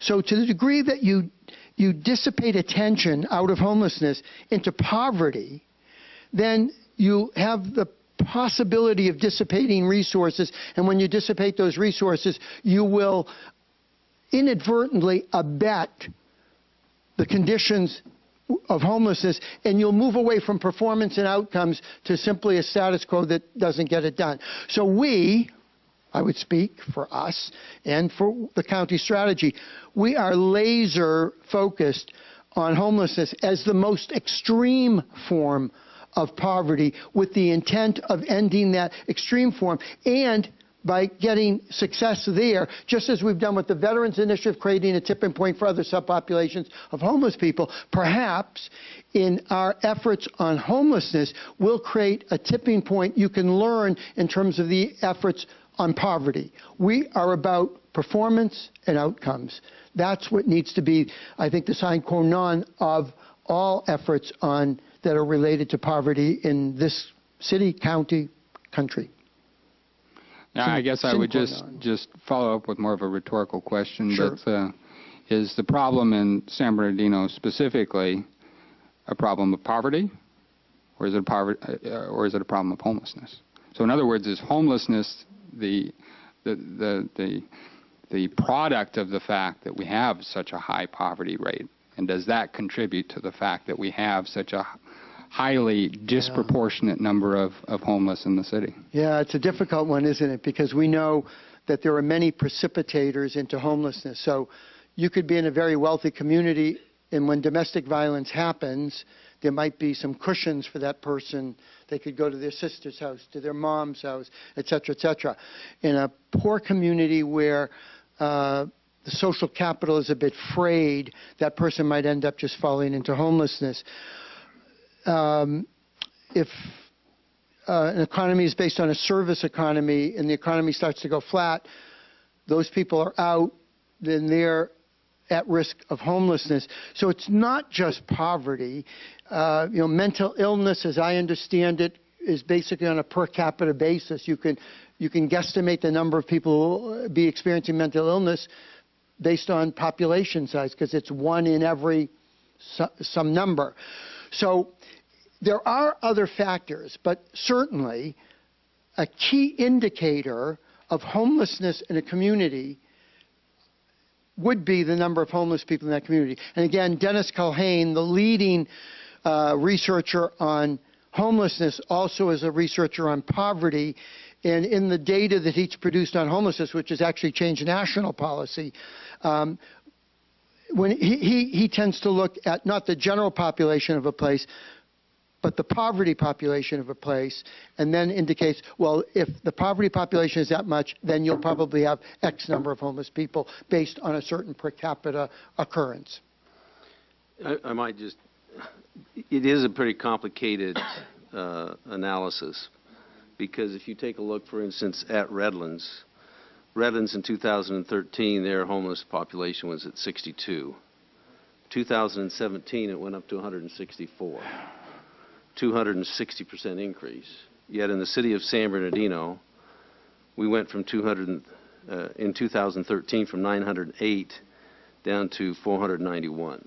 So we've had a 46% decrease. So part of it, I think, also has to do with what effort you're putting in to deal with the problem. Well, first of all, just to say, obviously, this night indicates that there's political will in this city to do something different than has been done before. I think that's true. So the amount of political will that's being extended, I think we've been here for longer than we anticipated, I think. That indicates the interest, the absorption on this issue. That's a good thing. I can tell you this, in the 350 10-year plans that we oversaw, that we helped communities create when I was in Washington, when we looked into the plans, because we did the same exercise, we wanted to know what correlates with the best success. That's important. We learned that from Jim Collins, his book, Good to Great. He actually came on board for a while and did sessions for county executives and mayors. One of the things he said was, as soon as you have some success, figure out what are the common elements among multiple communities that are having success. When we did that, the number one predictor of reducing the population was political will. The number two predictor was reframing the issue in a business and economic frame as opposed to the old social service frame. So political will that's being extended here in this very room tonight, that's a good indicator for the future of San Bernardino. And I would say the embrace of the kind of best practices and innovative ideas demonstrated by this panel, that embrace, that investment, I would go further to say that investment, to get to the city manager's, if I might be so presumptuous, to get to his issue previously, I think it's a question, you've got some money to invest in homelessness, you can only invest it in homelessness. Well, here are some efforts to invest in, because if you send the money this way, you're going to get this result. It's like technology. Here's something that works. If you put money there, this is what's going to happen. With these folk right here, you know if you put the money there, this is going to happen. I know in San Bernardino County in general, it's not been such an easy equation to think we put money here and we're going to get this result. That's the past. That's old school. I think we're now at a place where we know you invest in these folk, you're going to get this result. There's a real chance, because when any of us makes any investment, there's only one thing that we really want, isn't it? It's a return on that investment. And in this case, it's a return on the lives of the poorest and most disabled people in this city and also in this county, to get them on a trajectory away from dependence. No offense to anybody in government, but you don't want to be dependent on something that's as undependable as government. Amen, I think. And so what you're trying to do is you're trying to create a trajectory out of dependence. All the people we're going to house, the government can't provide that rent forever. So part of the idea is not only to get people back on their feet, housed, which is the best place to get them back on their feet, but then eventually we have a task force out of our advisory group specifically on employment. We've engaged Goodwill. We've engaged some employers in this county. And increasingly, you know, we're underset. We need more people to take the jobs. Well, we're putting together an employment strategy so that more and more of our homeless neighbors, especially veterans, and we're working on the veterans, all the veterans we've placed, we're not thinking about employment while the person's still homeless. That's old school. It doesn't work. We're thinking about employment. House the person, then put the employment resources there. That's what creates the ultimate trajectory out of dependency on government, out of dependency on the city, the county, and the state. Anybody would want that. Councilmember Richard. Thank you, Mayor. Well, I too want to thank the County of San Bernardino for coming, and especially the panel. I think I've talked to probably about at least somebody with your staff at one point or another. So I've always appreciated and known that we needed to do something about our homeless problem. But my mind just became at ease when I heard that you were going to go to all the other cities and talk to the other cities, because my fear was that we would attract more people to San Bernardino and have a bigger problem than we started out with. So I thank you guys for coming and clearing my mind. And to you, Mr. Magano, thank you. Well, I so appreciate that. And what you see here, this is the road show.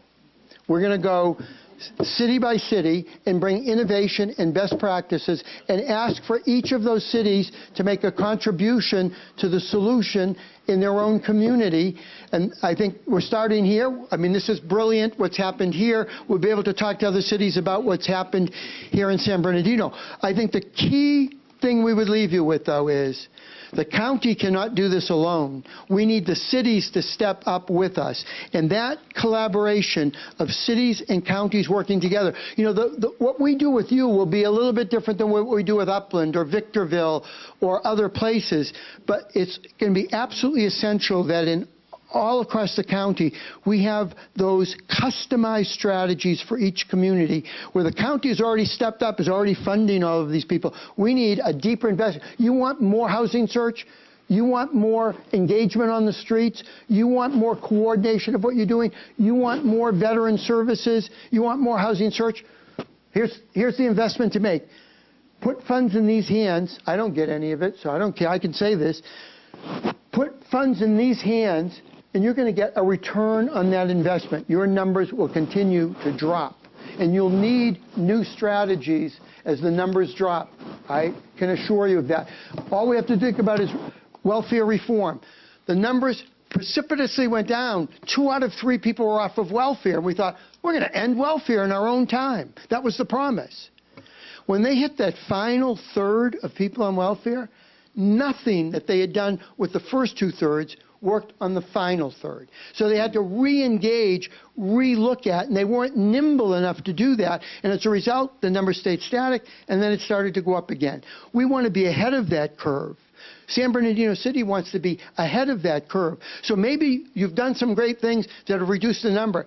Don't bet on those things getting the final group, because there are going to be more people who are going to need the services of Step Up, more aggressive housing search, more coordinated entry to indicate what their vulnerability is. These are the people who can do it. We present them to you. We don't want to wear them out either. We're ready to go home now. We have all these other cities to go to. I want Barbara to get her question in. Okay. But we'll stay till we drop. Well, I think that if you look at the efforts that the city has already invested into the issue, there's been significant improvement. And if we've gotten to that point where those efforts now need to be complemented with the change of the technology, then the city, which has already made that investment, has made that commitment to continue down that road, it makes sense for the city then to be able to reallocate those resources in that technology that will improve our outcomes. Exactly. Councilmember Barrios? Thank you, Mayor. And I don't want to waste time either. I was going to push this discussion I know you. I've been in forward, meetings with you. I know. and You're I'm like, hey, let's get to it. Amen. Because what are we going to do now? Like, what I'm looking for is what's our next steps. You give him some suggestions as, prioritize, looking at the most, the people that are the most expensive, at risk, most vulnerable. That's a great starting point. But what's even before that? What do we got to do? I think you mentioned it. Put the funds in place. And I know we're not going to make any decisions tonight. Yep. But I know what I want to do is at least start the discussion of actually formulating a plan. Sure. Because we've talked about a lot of solutions. We've talked a lot about a lot of examples. We've heard a lot of statistics. Now, I know people are out there looking, so what are you guys going to do? And that's the conversation I want to start. What are we actually going to do?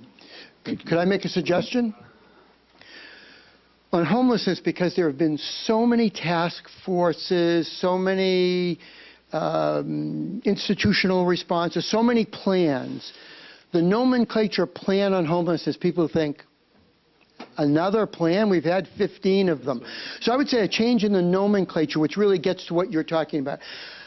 If San Bernardino City wants to do something that will mobilize people, I would say an action strategy, emphasis on action and on strategy. And I would say the template has been created by the county because it looked at how it wanted to approach things, understood, again, where the federal resources are. That's such an important thing. You don't want to be out there on a limb and there's no resources to support something you've put in a strategy or a plan. So you want to be tuned in to where the federal resources are. The federal resources right now continue to be veterans, chronic.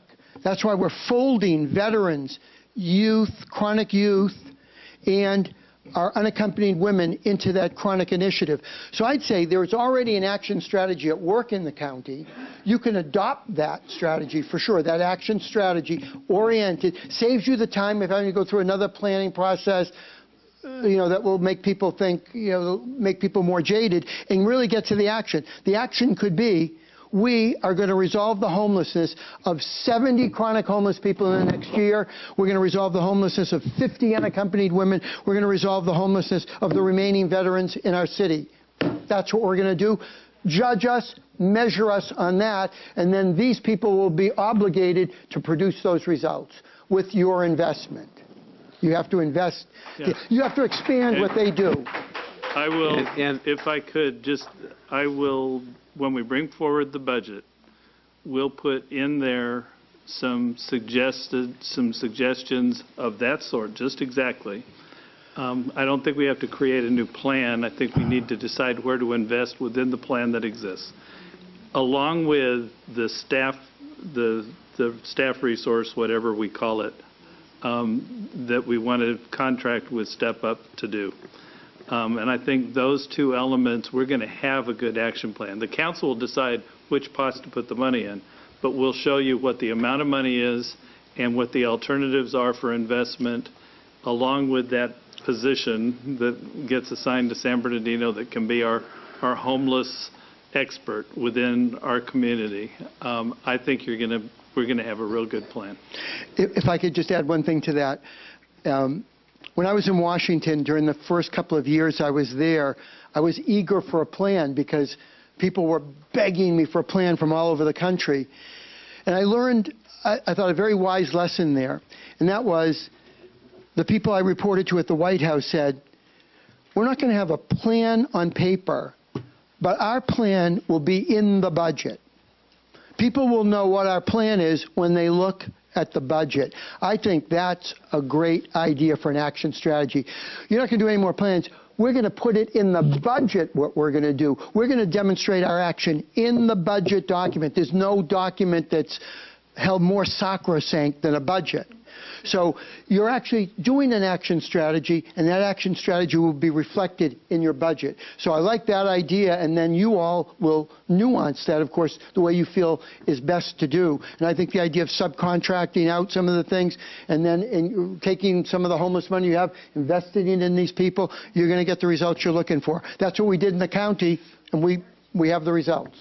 And if you take a look at the next item on the agenda, it actually will help to continue that conversation that you just called for. Are we ready for a break? Amen. As soon as we hear from Barbara Babcock. Oh, Barbara. All right. Oh. Okay. All right. So Trayvon Martin, is he here? So our panel is dismissed? No. Oh. No. We have a question on this item. Good to see you. I'll keep this really short and brief. I just wanted to say that I attended a meeting at Loma Linda Gateway University a couple weeks ago, and they showed us the data of how many individuals within our city and within our county hold high school diplomas and also bachelor's degrees, and the number was dismal.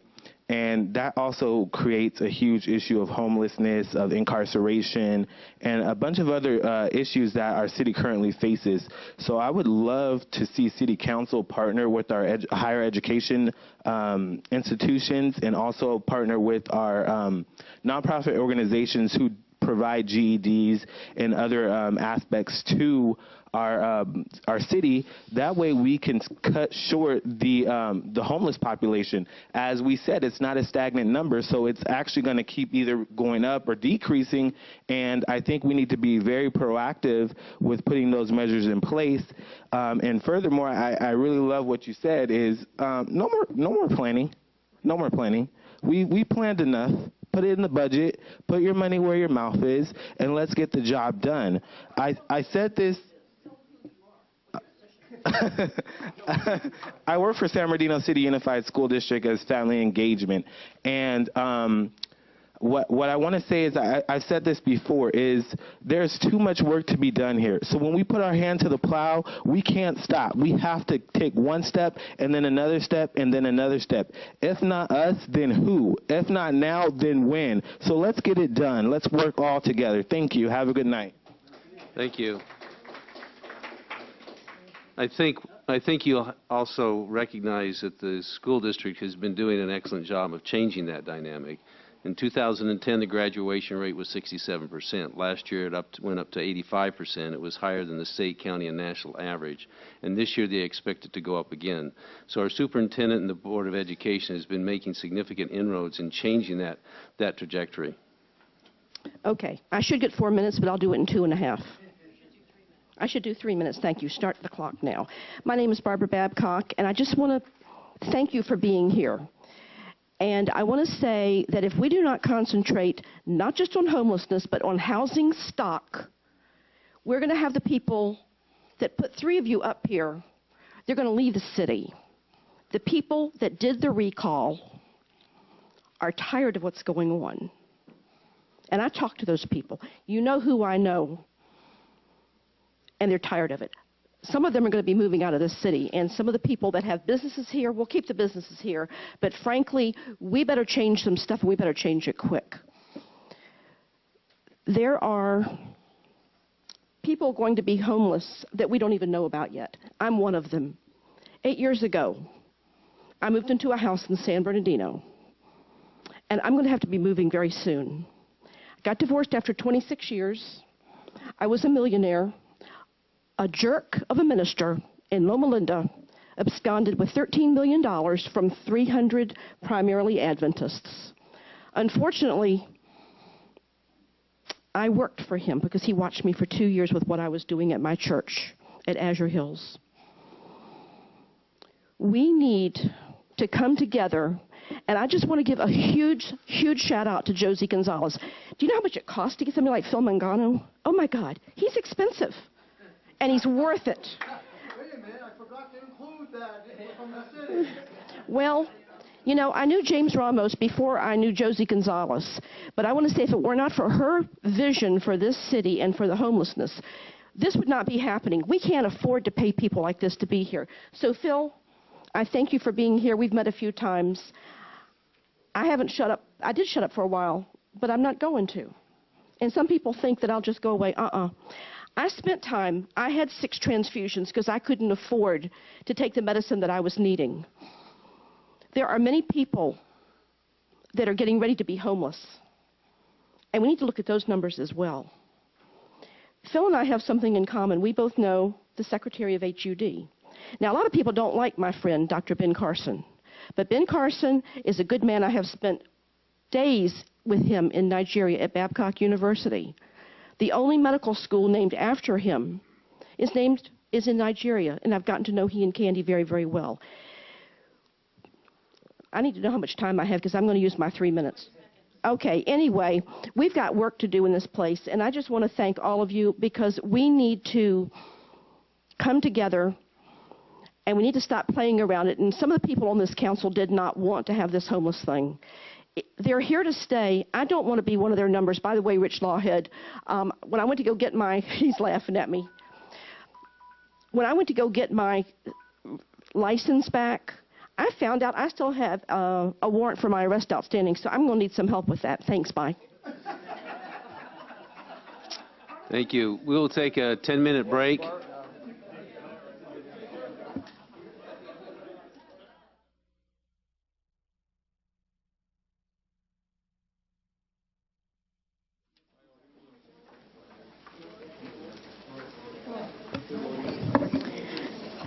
Good evening, Mayor, Council, guests.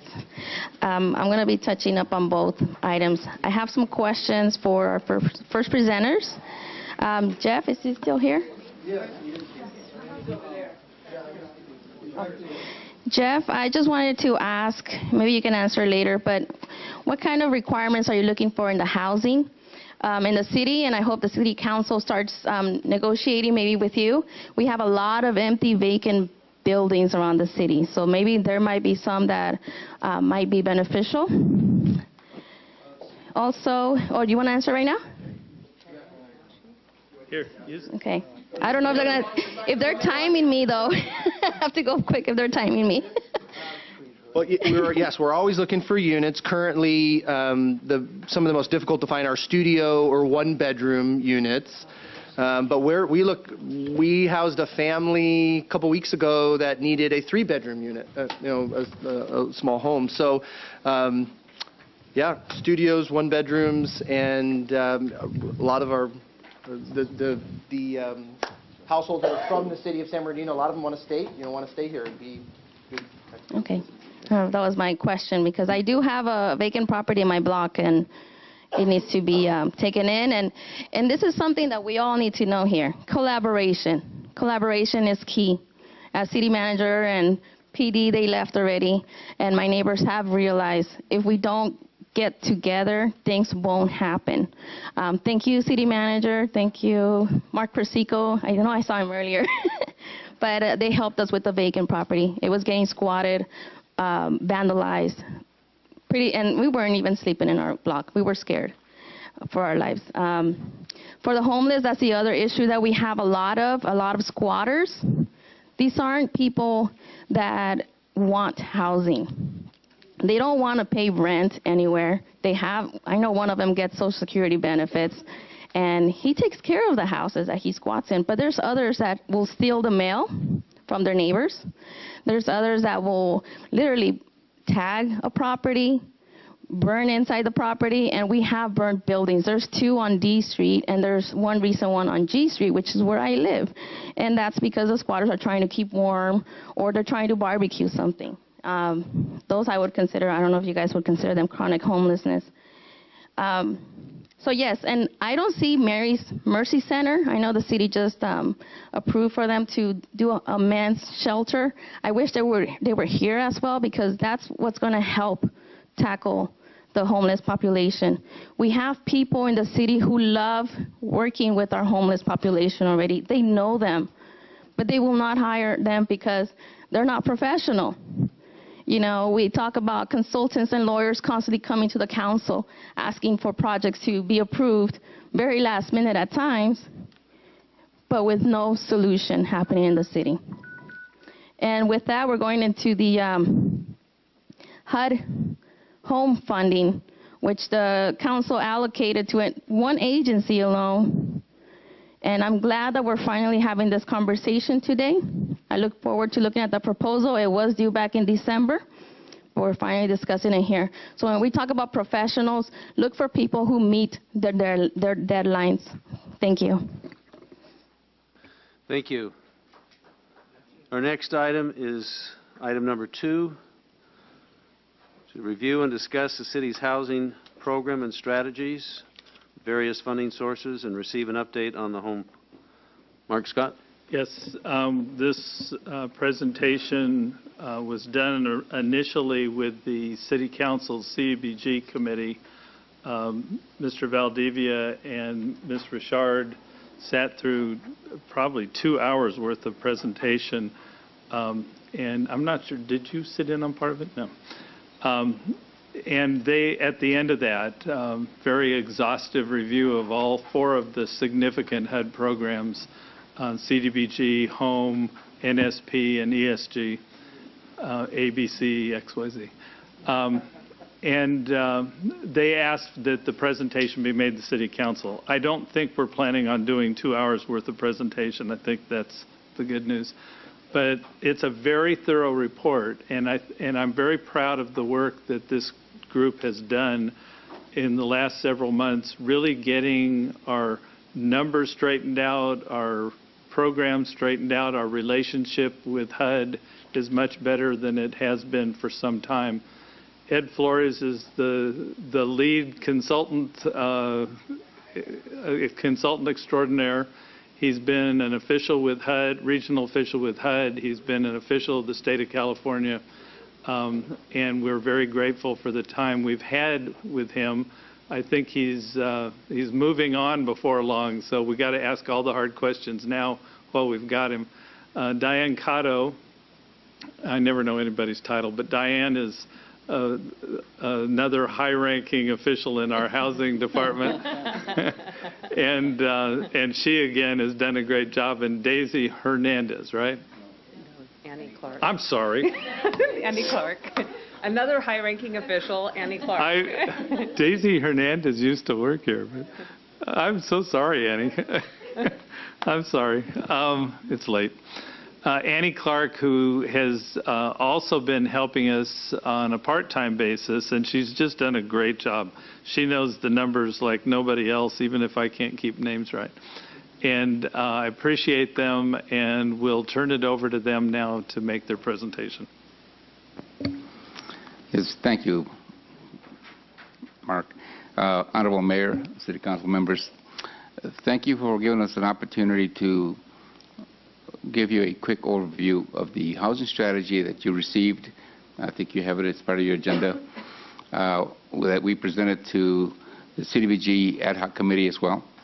But just to encapsulate what we said, back in April 2016, the Housing Division went forward before the Mayor and Common Council to get the approval of the consolidated plan. And within the consolidated plan, there was a concise housing needs assessment that included a comprehensive housing affordability strategy back in April.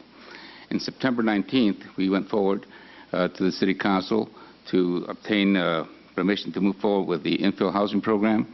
And at that time, Council requested that we come back and give you an update, in essence, of the home program. Okay. Now, keep in mind that we addressed that update, but at the same token, we wanted to give you a better snapshot of what the Housing Division is all about. Because the Housing Division is really broken up into a different number of funding sources. The home program is one of them that is specifically slated to do housing development. Then you have CDBG program, Community Development Block Grant Program. That's across the board with restrictive funding. Then you have the emergency ESG program, okay? And then we have the residual NSP 1 and 3 funding that we had years past. That being the case, we identified on one of your pages 7 consolidated plan affordable housing strategies. So we tried to respond to giving you a snapshot of what we intend to do, a roadmap, for a better word, of how we're going to utilize those strategies in forecasting the direction that we feel the Housing Division should go. For example, we allocated funds under the Home Buyer Assistance Program, under the Home Program, as well as the Watermelon Gardens. Back in 2014, the City Council directed the Home Program to fall under the Housing Consortium of the county, and that's for 3 years. So within that time frame, we spent over $734,000 at Watermelon Gardens 1 for 61 units, at Vel 9, $2,334,999 for 11 units, and then infill housing programs where we dedicated $625,000 back in September 19. That's the home program. In the interim, since the 3 years are coming up, we have now alerted the county that we want to opt out of the housing consortium by next year. Okay. HUD is somewhat reluctant to let us go that way because of our staffing levels. So we need to address staffing levels, which we'll be doing as well, which is part of the strategy components that we addressed. Now, that being said, we identified 9 housing strategies initiatives that are part of your handout. One was preserve and rehabilitate housing. Okay.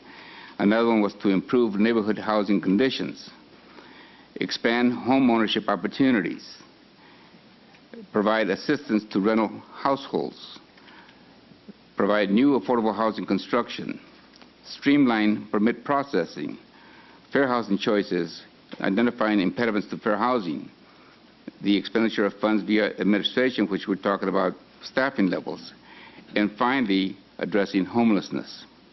So back to preserving and rehabilitating housing, we're looking at a strategy where using successor agency properties that are vacant and identifying where we can do infill housing, we want to attack the issue by one or two ways. One, working with one of our partners, which is HP1, and building stick-built housing that's going to be affordable within those parcels. or 2, bringing in modular housing that replicates stick-built housing within those parcels as well. Okay?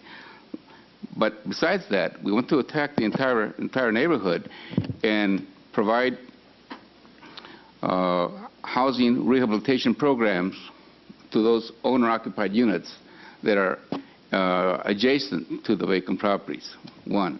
2, we want to carry out the beautification program where we could provide exterior facade and grant painting of the units in that particular block. 3, using CDBG funds to do garbage removal or having a cleanup activity. Okay? And then 4, addressing the feasibility of spending CDBG funds or other funding resources in doing street overlays or public works projects. So we want to address not only developing housing, but address the entire block so that it uplifts that particular part of the community. And we're not just concentrating in one area.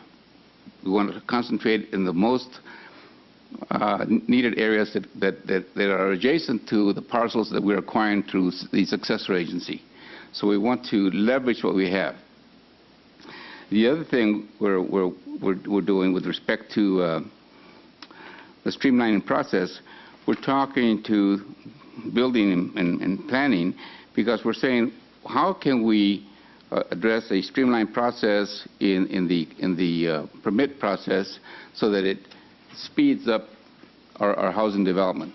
Right now, we have a commitment from our developers that they can be in and out of there within 4 months, whether it's stick-built or whether it's modular. So that impacts that community quickly. We sell the property, recoup those funds, and use that program income to be used all over again. We have monies that are identified through the NSP1 program that are also being utilized for program income that we can use in all sorts of different endeavors with respect to housing. That fulfills the expand homeownership opportunities, where we also committed roughly, how much was there on down payment assistance? Let me see if I find it here. A substantial amount of money for down payment assistance for first-time home buyers. Okay, so we've got that. We've got those resources working in conjunction with the infill housing program for expanding homeownership opportunities. With respect to the preserve and rehabilitation of housing, not only are we using our funds, we're also looking at other FHA products that can do energy efficiency mortgages or streamline refinancing opportunities for homeowners that can encompass a rehab program right along with that FHA readjustment in the streamline. So there's a number of other opportunities. Fair housing choices. We're identifying impediments to fair housing. What restrictions do we have currently in the city that prevent us from addressing rehab? I think the subject came up earlier with respect to the sprinkler systems. That could be an impediment, but yet we can address it if we put our heads together and figure out how we can use home funds effectively to address the sprinkler systems along with the county. But we're not at the table. We need to get to the table to speak with the county. That's where the homeless coordinator position could be an effective tool for this city that represents not only the mayor, the city council, but the city, to effectively identify those impediments or those opportunities with respect to homelessness. Okay. We also set aside, I think, about $650,000 with respect to a vet center. Okay. We've identified the funds to create a resource center for vets, and we've been in negotiations with Valley College to possibly trade a building right next to the police department for a parcel of land that we have. So that's an opportunity that we have to follow upon. There's a tremendous amount of opportunities that avail themselves to the city, provided that we have direction, think out of the box, if you want to call it a box, and use our resources smartly. Not work hard, but work smart. Okay? So we're headed in that direction. Okay? We want to make sure that we address the needs of the low and moderate income people in this community, as well as leverage our resources. So we identified a number of strategies that we included in this housing strategy and provided it to you so you could get a snapshot as to what we're thinking. Okay? And what I think the city, we're trying to address what the consolidated plan said to begin with, the annual plan, and what your direction has been, and concise those opportunities and leverage those resources. That's in essence, in a nutshell, what we're trying to do and what we put together in this housing strategy for you. Any questions with respect to some of the strategies? Councilman Nickel. Just a few miscellaneous questions. I was curious, I know that we have a business roundtable group that meets, I think, monthly, and that there was, at some point we had a housing strategy document that came out of that group. Has that been considered, or is that part of this overall? Has any of those recommendations been integrated into this plan? I'm not sure that the document that you're referring to came out of the roundtable. That came out of a group of apartments and the BIA that put that together. And that document is certainly something that can be reintroduced to be part of those considerations. Okay, I just know that it was more involved in helping to establish some of the codes, and then also the enforcement of those codes. Okay. We looked at that document, but there were some suggestions within that document that just run contrary to federal regulations and what we can or cannot do within fair housing and equal opportunity issues. Okay. I just want to make sure that some of those recommendations have been considered. Also, I think it would be helpful, I completely agree with you, that we need to be very thoughtful about where we are targeting these funds. And I understand your idea of using, to some degree, our inventory of former RDA properties potentially for infill development. I think there's plenty of other areas in the city, absent RDA properties, that are eligible, I would think, or would be candidates for infill. But I think what would be very helpful for me is to really start to visualize this. I think this is a good document. I think it kind of lays out what you're planning to do. But I think what I would really like to see visually is, how is this going to evolve? What are the areas? Where are we going to target the resources? So we can get a sense of, geographically speaking, in terms of the areas that we're targeting, how much of an area are we targeting? Do we have adequate resources to sufficiently develop that area and make it amenable and attractive for home buyers or others that want to move into that area? So I think, I'm really wanting to see how we get to that point. So my recommendation, if we can, move in that direction, have something that I can show and get some buy-in on this as well. Let me give you some feedback on that. Within next week, we'll be meeting with both of our nonprofit partner developers, in essence. We'll be going through all the parcels that we've identified under the successor agency to determine two things. One, is it feasible to build stick-built or modular? Okay. 3, what will it take to impact that particular community? How much money are we talking about? Okay. And how quickly can we do it? Because it becomes cost-effective. And you're right, we need to look at it. And once we develop that plan of action that I'll share with the city manager, then we'll be at a point that we can share with the city council as well.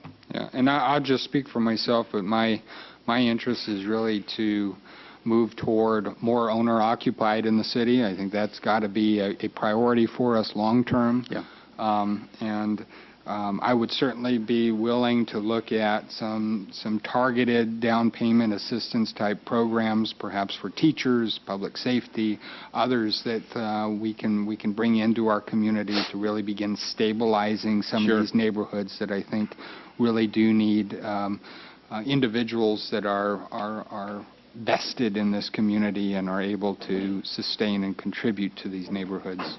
So I support it, and I'm happy to be involved in whatever decisions need to be made to move in that direction. Well, thank you. Mayor?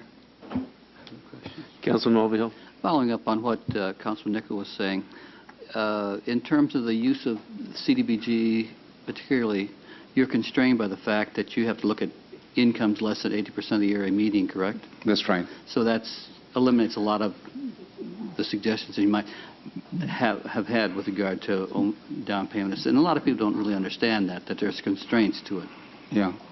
But let me add that some of the parcels that we have acquired through the successor agency have no affordability covenants attached to them, number one. Number two, if we use NSP 1 funds that may not have restrictions, okay, because they're program income, then we can address that issue without the confines of 80% of medium go up to 120% of medium. And in some of those cases, we don't need a down payment assistance. It all depends how we leverage or finance the vehicle. Okay. Councilman Schroeder. Two quick questions. One, you mentioned a vets center, and I'm all for that. Of course, I'm a vet, but and we're all looking at trying to partner with our partners, and the county has a Veterans Resource Center right here on 5th Street, 5th and Waterman, or 5th and Mountain View, and I just, if we can utilize those resources and maybe do a better job of marketing and making it available as I didn't know it even existed until I met Frank, that's the director, at the point in time count a year ago. And again, I just don't want to duplicate services if we can avoid that, and I just want to make sure everyone understands that there is one available and it's right in the center of town. Yeah. So that's number one. And the other question really was, who are our nonprofit developers? Is one of them HP1? It is. And then who's the other one? Neighborhood Partners Housing Solutions. Neighborhood Partners Housing Solutions. Okay. They're out of Rancho Cucamonga. Clemente Mojica is the executive director. They're an excellent group that can reach out and bring in modular housing at a very effective cost savings. Well, we're not making any kind of decisions tonight, but I am on the board of HP1, and I think everyone knows that. So I just want to make sure that we're working with them. That I don't create any conflict of interest. No. We're already ahead of you already. We've partnered up with them already. Councilman Barrios. Just a quick question, just so we understand, there's clarity. Sure. What do you mean by stick-built versus or modular? Well, stick-built is when you build it, on-site. Frame on up. Standard Okay. frame and stucco house. Stucco wraparound, concrete base. Modular, it's built at the factory and brought in, not as a trailer. It's not. We're not talking Okay, that's trailers. what I wanted to get clarity on. No, that's old school. HP1 knows about that. Yeah, modular housing is a whole different concept. Okay, I've been dealing with modular and mobile homes for 35 years. So the evolution of what we're talking about is not at all trailer. Matter of fact, if you put both houses side by side, you won't be able to tell the difference. So they're fabricated homes that are just transported to the They're property. transported and set. But they'll have stucco wraparound, they'll have proper overhangs. They won't look any different than a stick-built home. And they're priced where we can get them at, what, $150,000? About $150,000. Where can I get one? Okay, so we've done our due diligence. We went and visited the factories, but this organization can beat anybody else in delivery and cost effectiveness. Well, you briefly went through your plan, and I think it's great that we have some guidance on what we're going to do now. What do you feel is going to be most challenging out of your plan for us to deal with? Oh, probably the permit process. So that I just want us we can maybe start focusing on that part right now. And I know it's difficult for the city because that's an income revenue stream. Okay, but in the past, when I was here in years past, and we did infill housing and we were using redevelopment money, we were able to cover a lot of those costs. So we flew right through it. So we just have to come up with a better mousetrap to make sure that the affordability is in place in order to turnkey the project, get our money back, and then refinance it all over again. Thank you. Okay. Councilmember Marquez. Thank you, Mayor. Ed, I love your presentation. When I read it last night, in layman's terms, I got it. I do have a specific question. I want to go back to the Veterans Resource Center. Okay. I'd like to know specifically where the $350,000, what bucket is that one coming from? That's coming out of CDBG funds. Okay, that's it. Thank you for that clarification. And I concur. I'm not a proponent of duplicating efforts. Okay. I'm a proponent of leveraging our funds, making them effective, result-oriented. So if these people can produce what we need as a city, that you tell us that you need with respect to the vets, hey, let's join them. It's a partnership. Let's partner up with them. Okay. Thank you. Councilman Shred. Yeah, one more question. I think there I went again, lost my train of thought. It's just... You're a vet, remember? It's, yeah. I'm a vet. War-related, I think. That's right. Well, I did. I forgot it. I'll ask you again. Okay. All right. One of the needs, I think, to make sure that we get over that tipping point is to select the area in the city. So the geography of where these improvements would be located becomes part of that strategic plan to make sure that we leverage those in an area where the costs to be able to make that difference it may be in an area where the ability for the continuation and the sustainability of that area. Sure. And so I think that's probably something that should be incorporated into the decision as to where we spend those precious resources that are restricted and limited. So. Absolutely. Councilman Shred? I haven't thought of it yet. Still thinking. Any other questions or discussion? We appreciate the presentation. Yes. Can I bring up an observation which I discussed with the presenter of the homeless, who I met in Washington, D.C. before? I know he concentrated on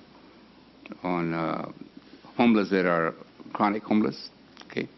But what I didn't hear though was job creation. I didn't hear how many of those people that are being assisted from a chronic homeless standpoint are being funneled out through the process. How many are now self-sufficient? What instrument are we using to make these people self-sufficient and moving forward? Are we addressing the working poor that are about to be homeless? One of the strategies that I'd mentioned here is engaging into the business community to get them involved, because how many of their employees may be about to be homeless? We need to work, I think, a little bit broader.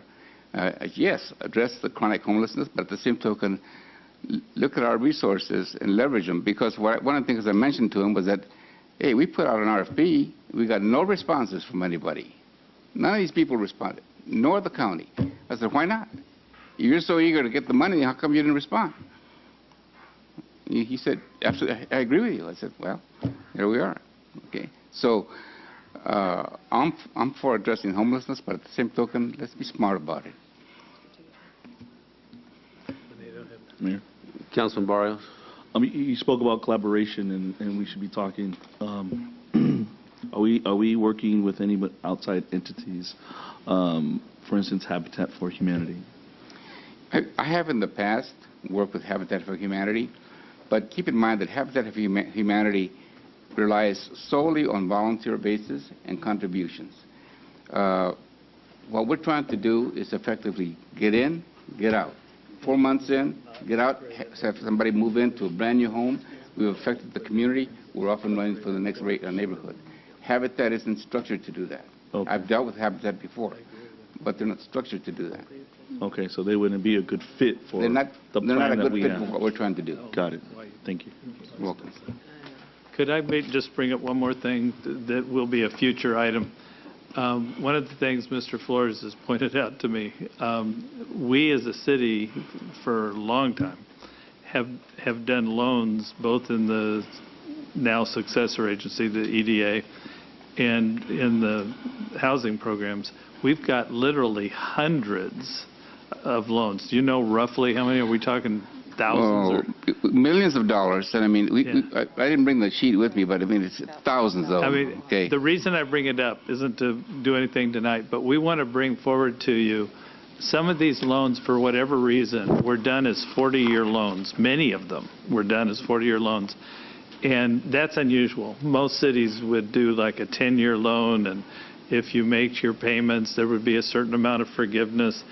We've got people, and these are people who are homeowners in our city, making their payments. It's time for us to go through those loans and identify some that we can forgive the rest of the payments, get them clear title of their houses, and let them move on as homeowners and contributors in our community. We're just doing administrative work, having all of this paperwork. Now, people who haven't made payments, you don't treat them the same way. But there are hundreds of these cases, and this is one of those cleanups we need to do. It's a monumental, massive cleanup, but they're working on it. So we will at some point bring that forward to the City Council. And I have to apologize again to Annie for having her name wrong. Yeah. I don't remember the other name anymore. Councilman Schratt? Yeah, it came back to me, my question. And it has to do with our planning department, and you talked about, I think that was Benito's question, was the biggest challenge, and you said the permitting process. And you mentioned that that's obviously an income to us. So is it the dollar amount of the permitting process, or is the time it's taking? It's the time. It's really both, to be honest with you. Because time is money, as you know. Right. And my understanding, when I talk to some developers, they almost don't care what the fees are if you just get my stuff done. And but keep in mind, we're the developer, so I want to make sure that fee stays in check. Okay? Yeah. Well, you know what I know what I mean. That sometimes, really seriously, they're saying, "Hey, if I could pay double, I'd do it just to get it back." And I understand that. But my question really is to the city manager, Mark or Andrea. Is my first when Ed said that, I thought to myself, well, don't we control the process? Yeah, we do. So it's we control the process, and we will talk about yeah. the staff that will put us in a position to do it. And it's the same thing back to the cost-benefit analysis. If maybe reduce fees on certain things if you can, I don't know, but because the benefit down the road, the long-term benefit is worth more than the revenue to us. So. That's my way of thinking anyway, so thank you. So Ed, how do you see us going about making the selection of the areas that in the city would benefit the most with the least amount of input? Well, first of all, capital and financial input. Well, first of all, as you indicated, Mayor, is to look at the strategic plan that's already in place, okay, and focus on those communities that may be around that particular focused area, for lack of a better word, and look at them and say, first of all, do those parcels, can they be used effectively? Because if they can't be used, we need to sell them and create that program income coming back to the housing division, okay? But if they can be used effectively, and we can leverage our resources so that it stabilizes that community, first and foremost, and it goes to a home buyer, and we're able to address rehab around that neighborhood and exterior facade, then it's worth looking at. So some of the areas that might be able to better take advantage of the investment, you may not have the parcels there, but you might find some of those parcels in another area that you could sell and to use those resources in another area? Yes, sir. For example, I looked at some parcels. Sure, they were there, but first of all, they're next to a freeway. They're next to the railroad tracks. It's not quality housing. It's not conducive to a livelihood that I would move into. Because the first question I would say to myself is, would I move there? And if the answer is no, then why would I build anything there? So you might identify an area that with some significant concentration of rehabilitation Yes, sir. that you could help to remove the stigma of the area starting to go down. But if you invested the resources effectively, you might be able to turn it around fairly quickly. And at the same token, one of the groups that we're dealing with is also into solar energy. So that's another component that our new housing may have. I'm looking at how can we pencil that in within the $150,000 benchmark. We may be able to do so. So there's a lot of moving parts to this thing that if we address it correctly and smartly, we'll leverage it and come out ahead. Well, the question that comes to my mind is, Ed is going to be soon. I don't want to put him on the spot. I don't know how inaccessible he'll be in the future. I haven't given up on having access to him. I'm just not sure how much, and I don't want him to have to say it on TV. Councilman Barrios. Here, in your plan here, you have as far as the objective. What page are you on, Councilman? I'm on page 79, packet page 79. The objective, it's all affordable housing. Yes. First, can you define what is affordable housing? Is maybe a certain price or size? Well, let me address it first this way. Even when I was working here, and I'd have developers come in and say, we want to build low-cost housing for you. And I would say to them, go build it somewhere else. I'm not interested in low-cost housing. I'm only interested in quality construction. We'll make it affordable. So when we look at affordable housing, we're looking at that range of $150,000 that can fit within the 80 to 100% of area medium, number one. And number two, it's got to be quality. It's got to be the type of housing that I wouldn't hesitate to move into, okay? And that somebody can live in that house where they're warm in the winter, they're cool in the summer, and the rats are living in the attic. Okay. So what I wanted to make sure, it wasn't low-income housing. No, I don't think low-income housing. Okay. And along with that, what are the size of these homes as far as? 1,600 square feet. 1,600. 1,500 is what Yeah. we're coming in. 1,500. Excellent square footage. Yeah. We'll get you the renderings of these units for all to see.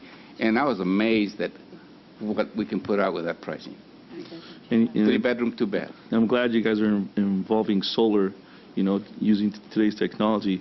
Now, what about eco-friendly homes? Are you guys taking a look at that as well, as far as making them eco-friendly, keeping aware of they're all energy efficient. And the footprint of the water resources we're going to utilize as well? Yeah. They're all energy efficient homes. Okay. So, first and foremost. Looking forward to all these homes. homes. Yeah. I may want to move into They're nice homes. Thank you. All right. Council, any other questions? All right, I think we need... No, thank you. Very easily understood, and thank you. Thank you for the opportunity to serve you. Thank you. I believe we have closed session.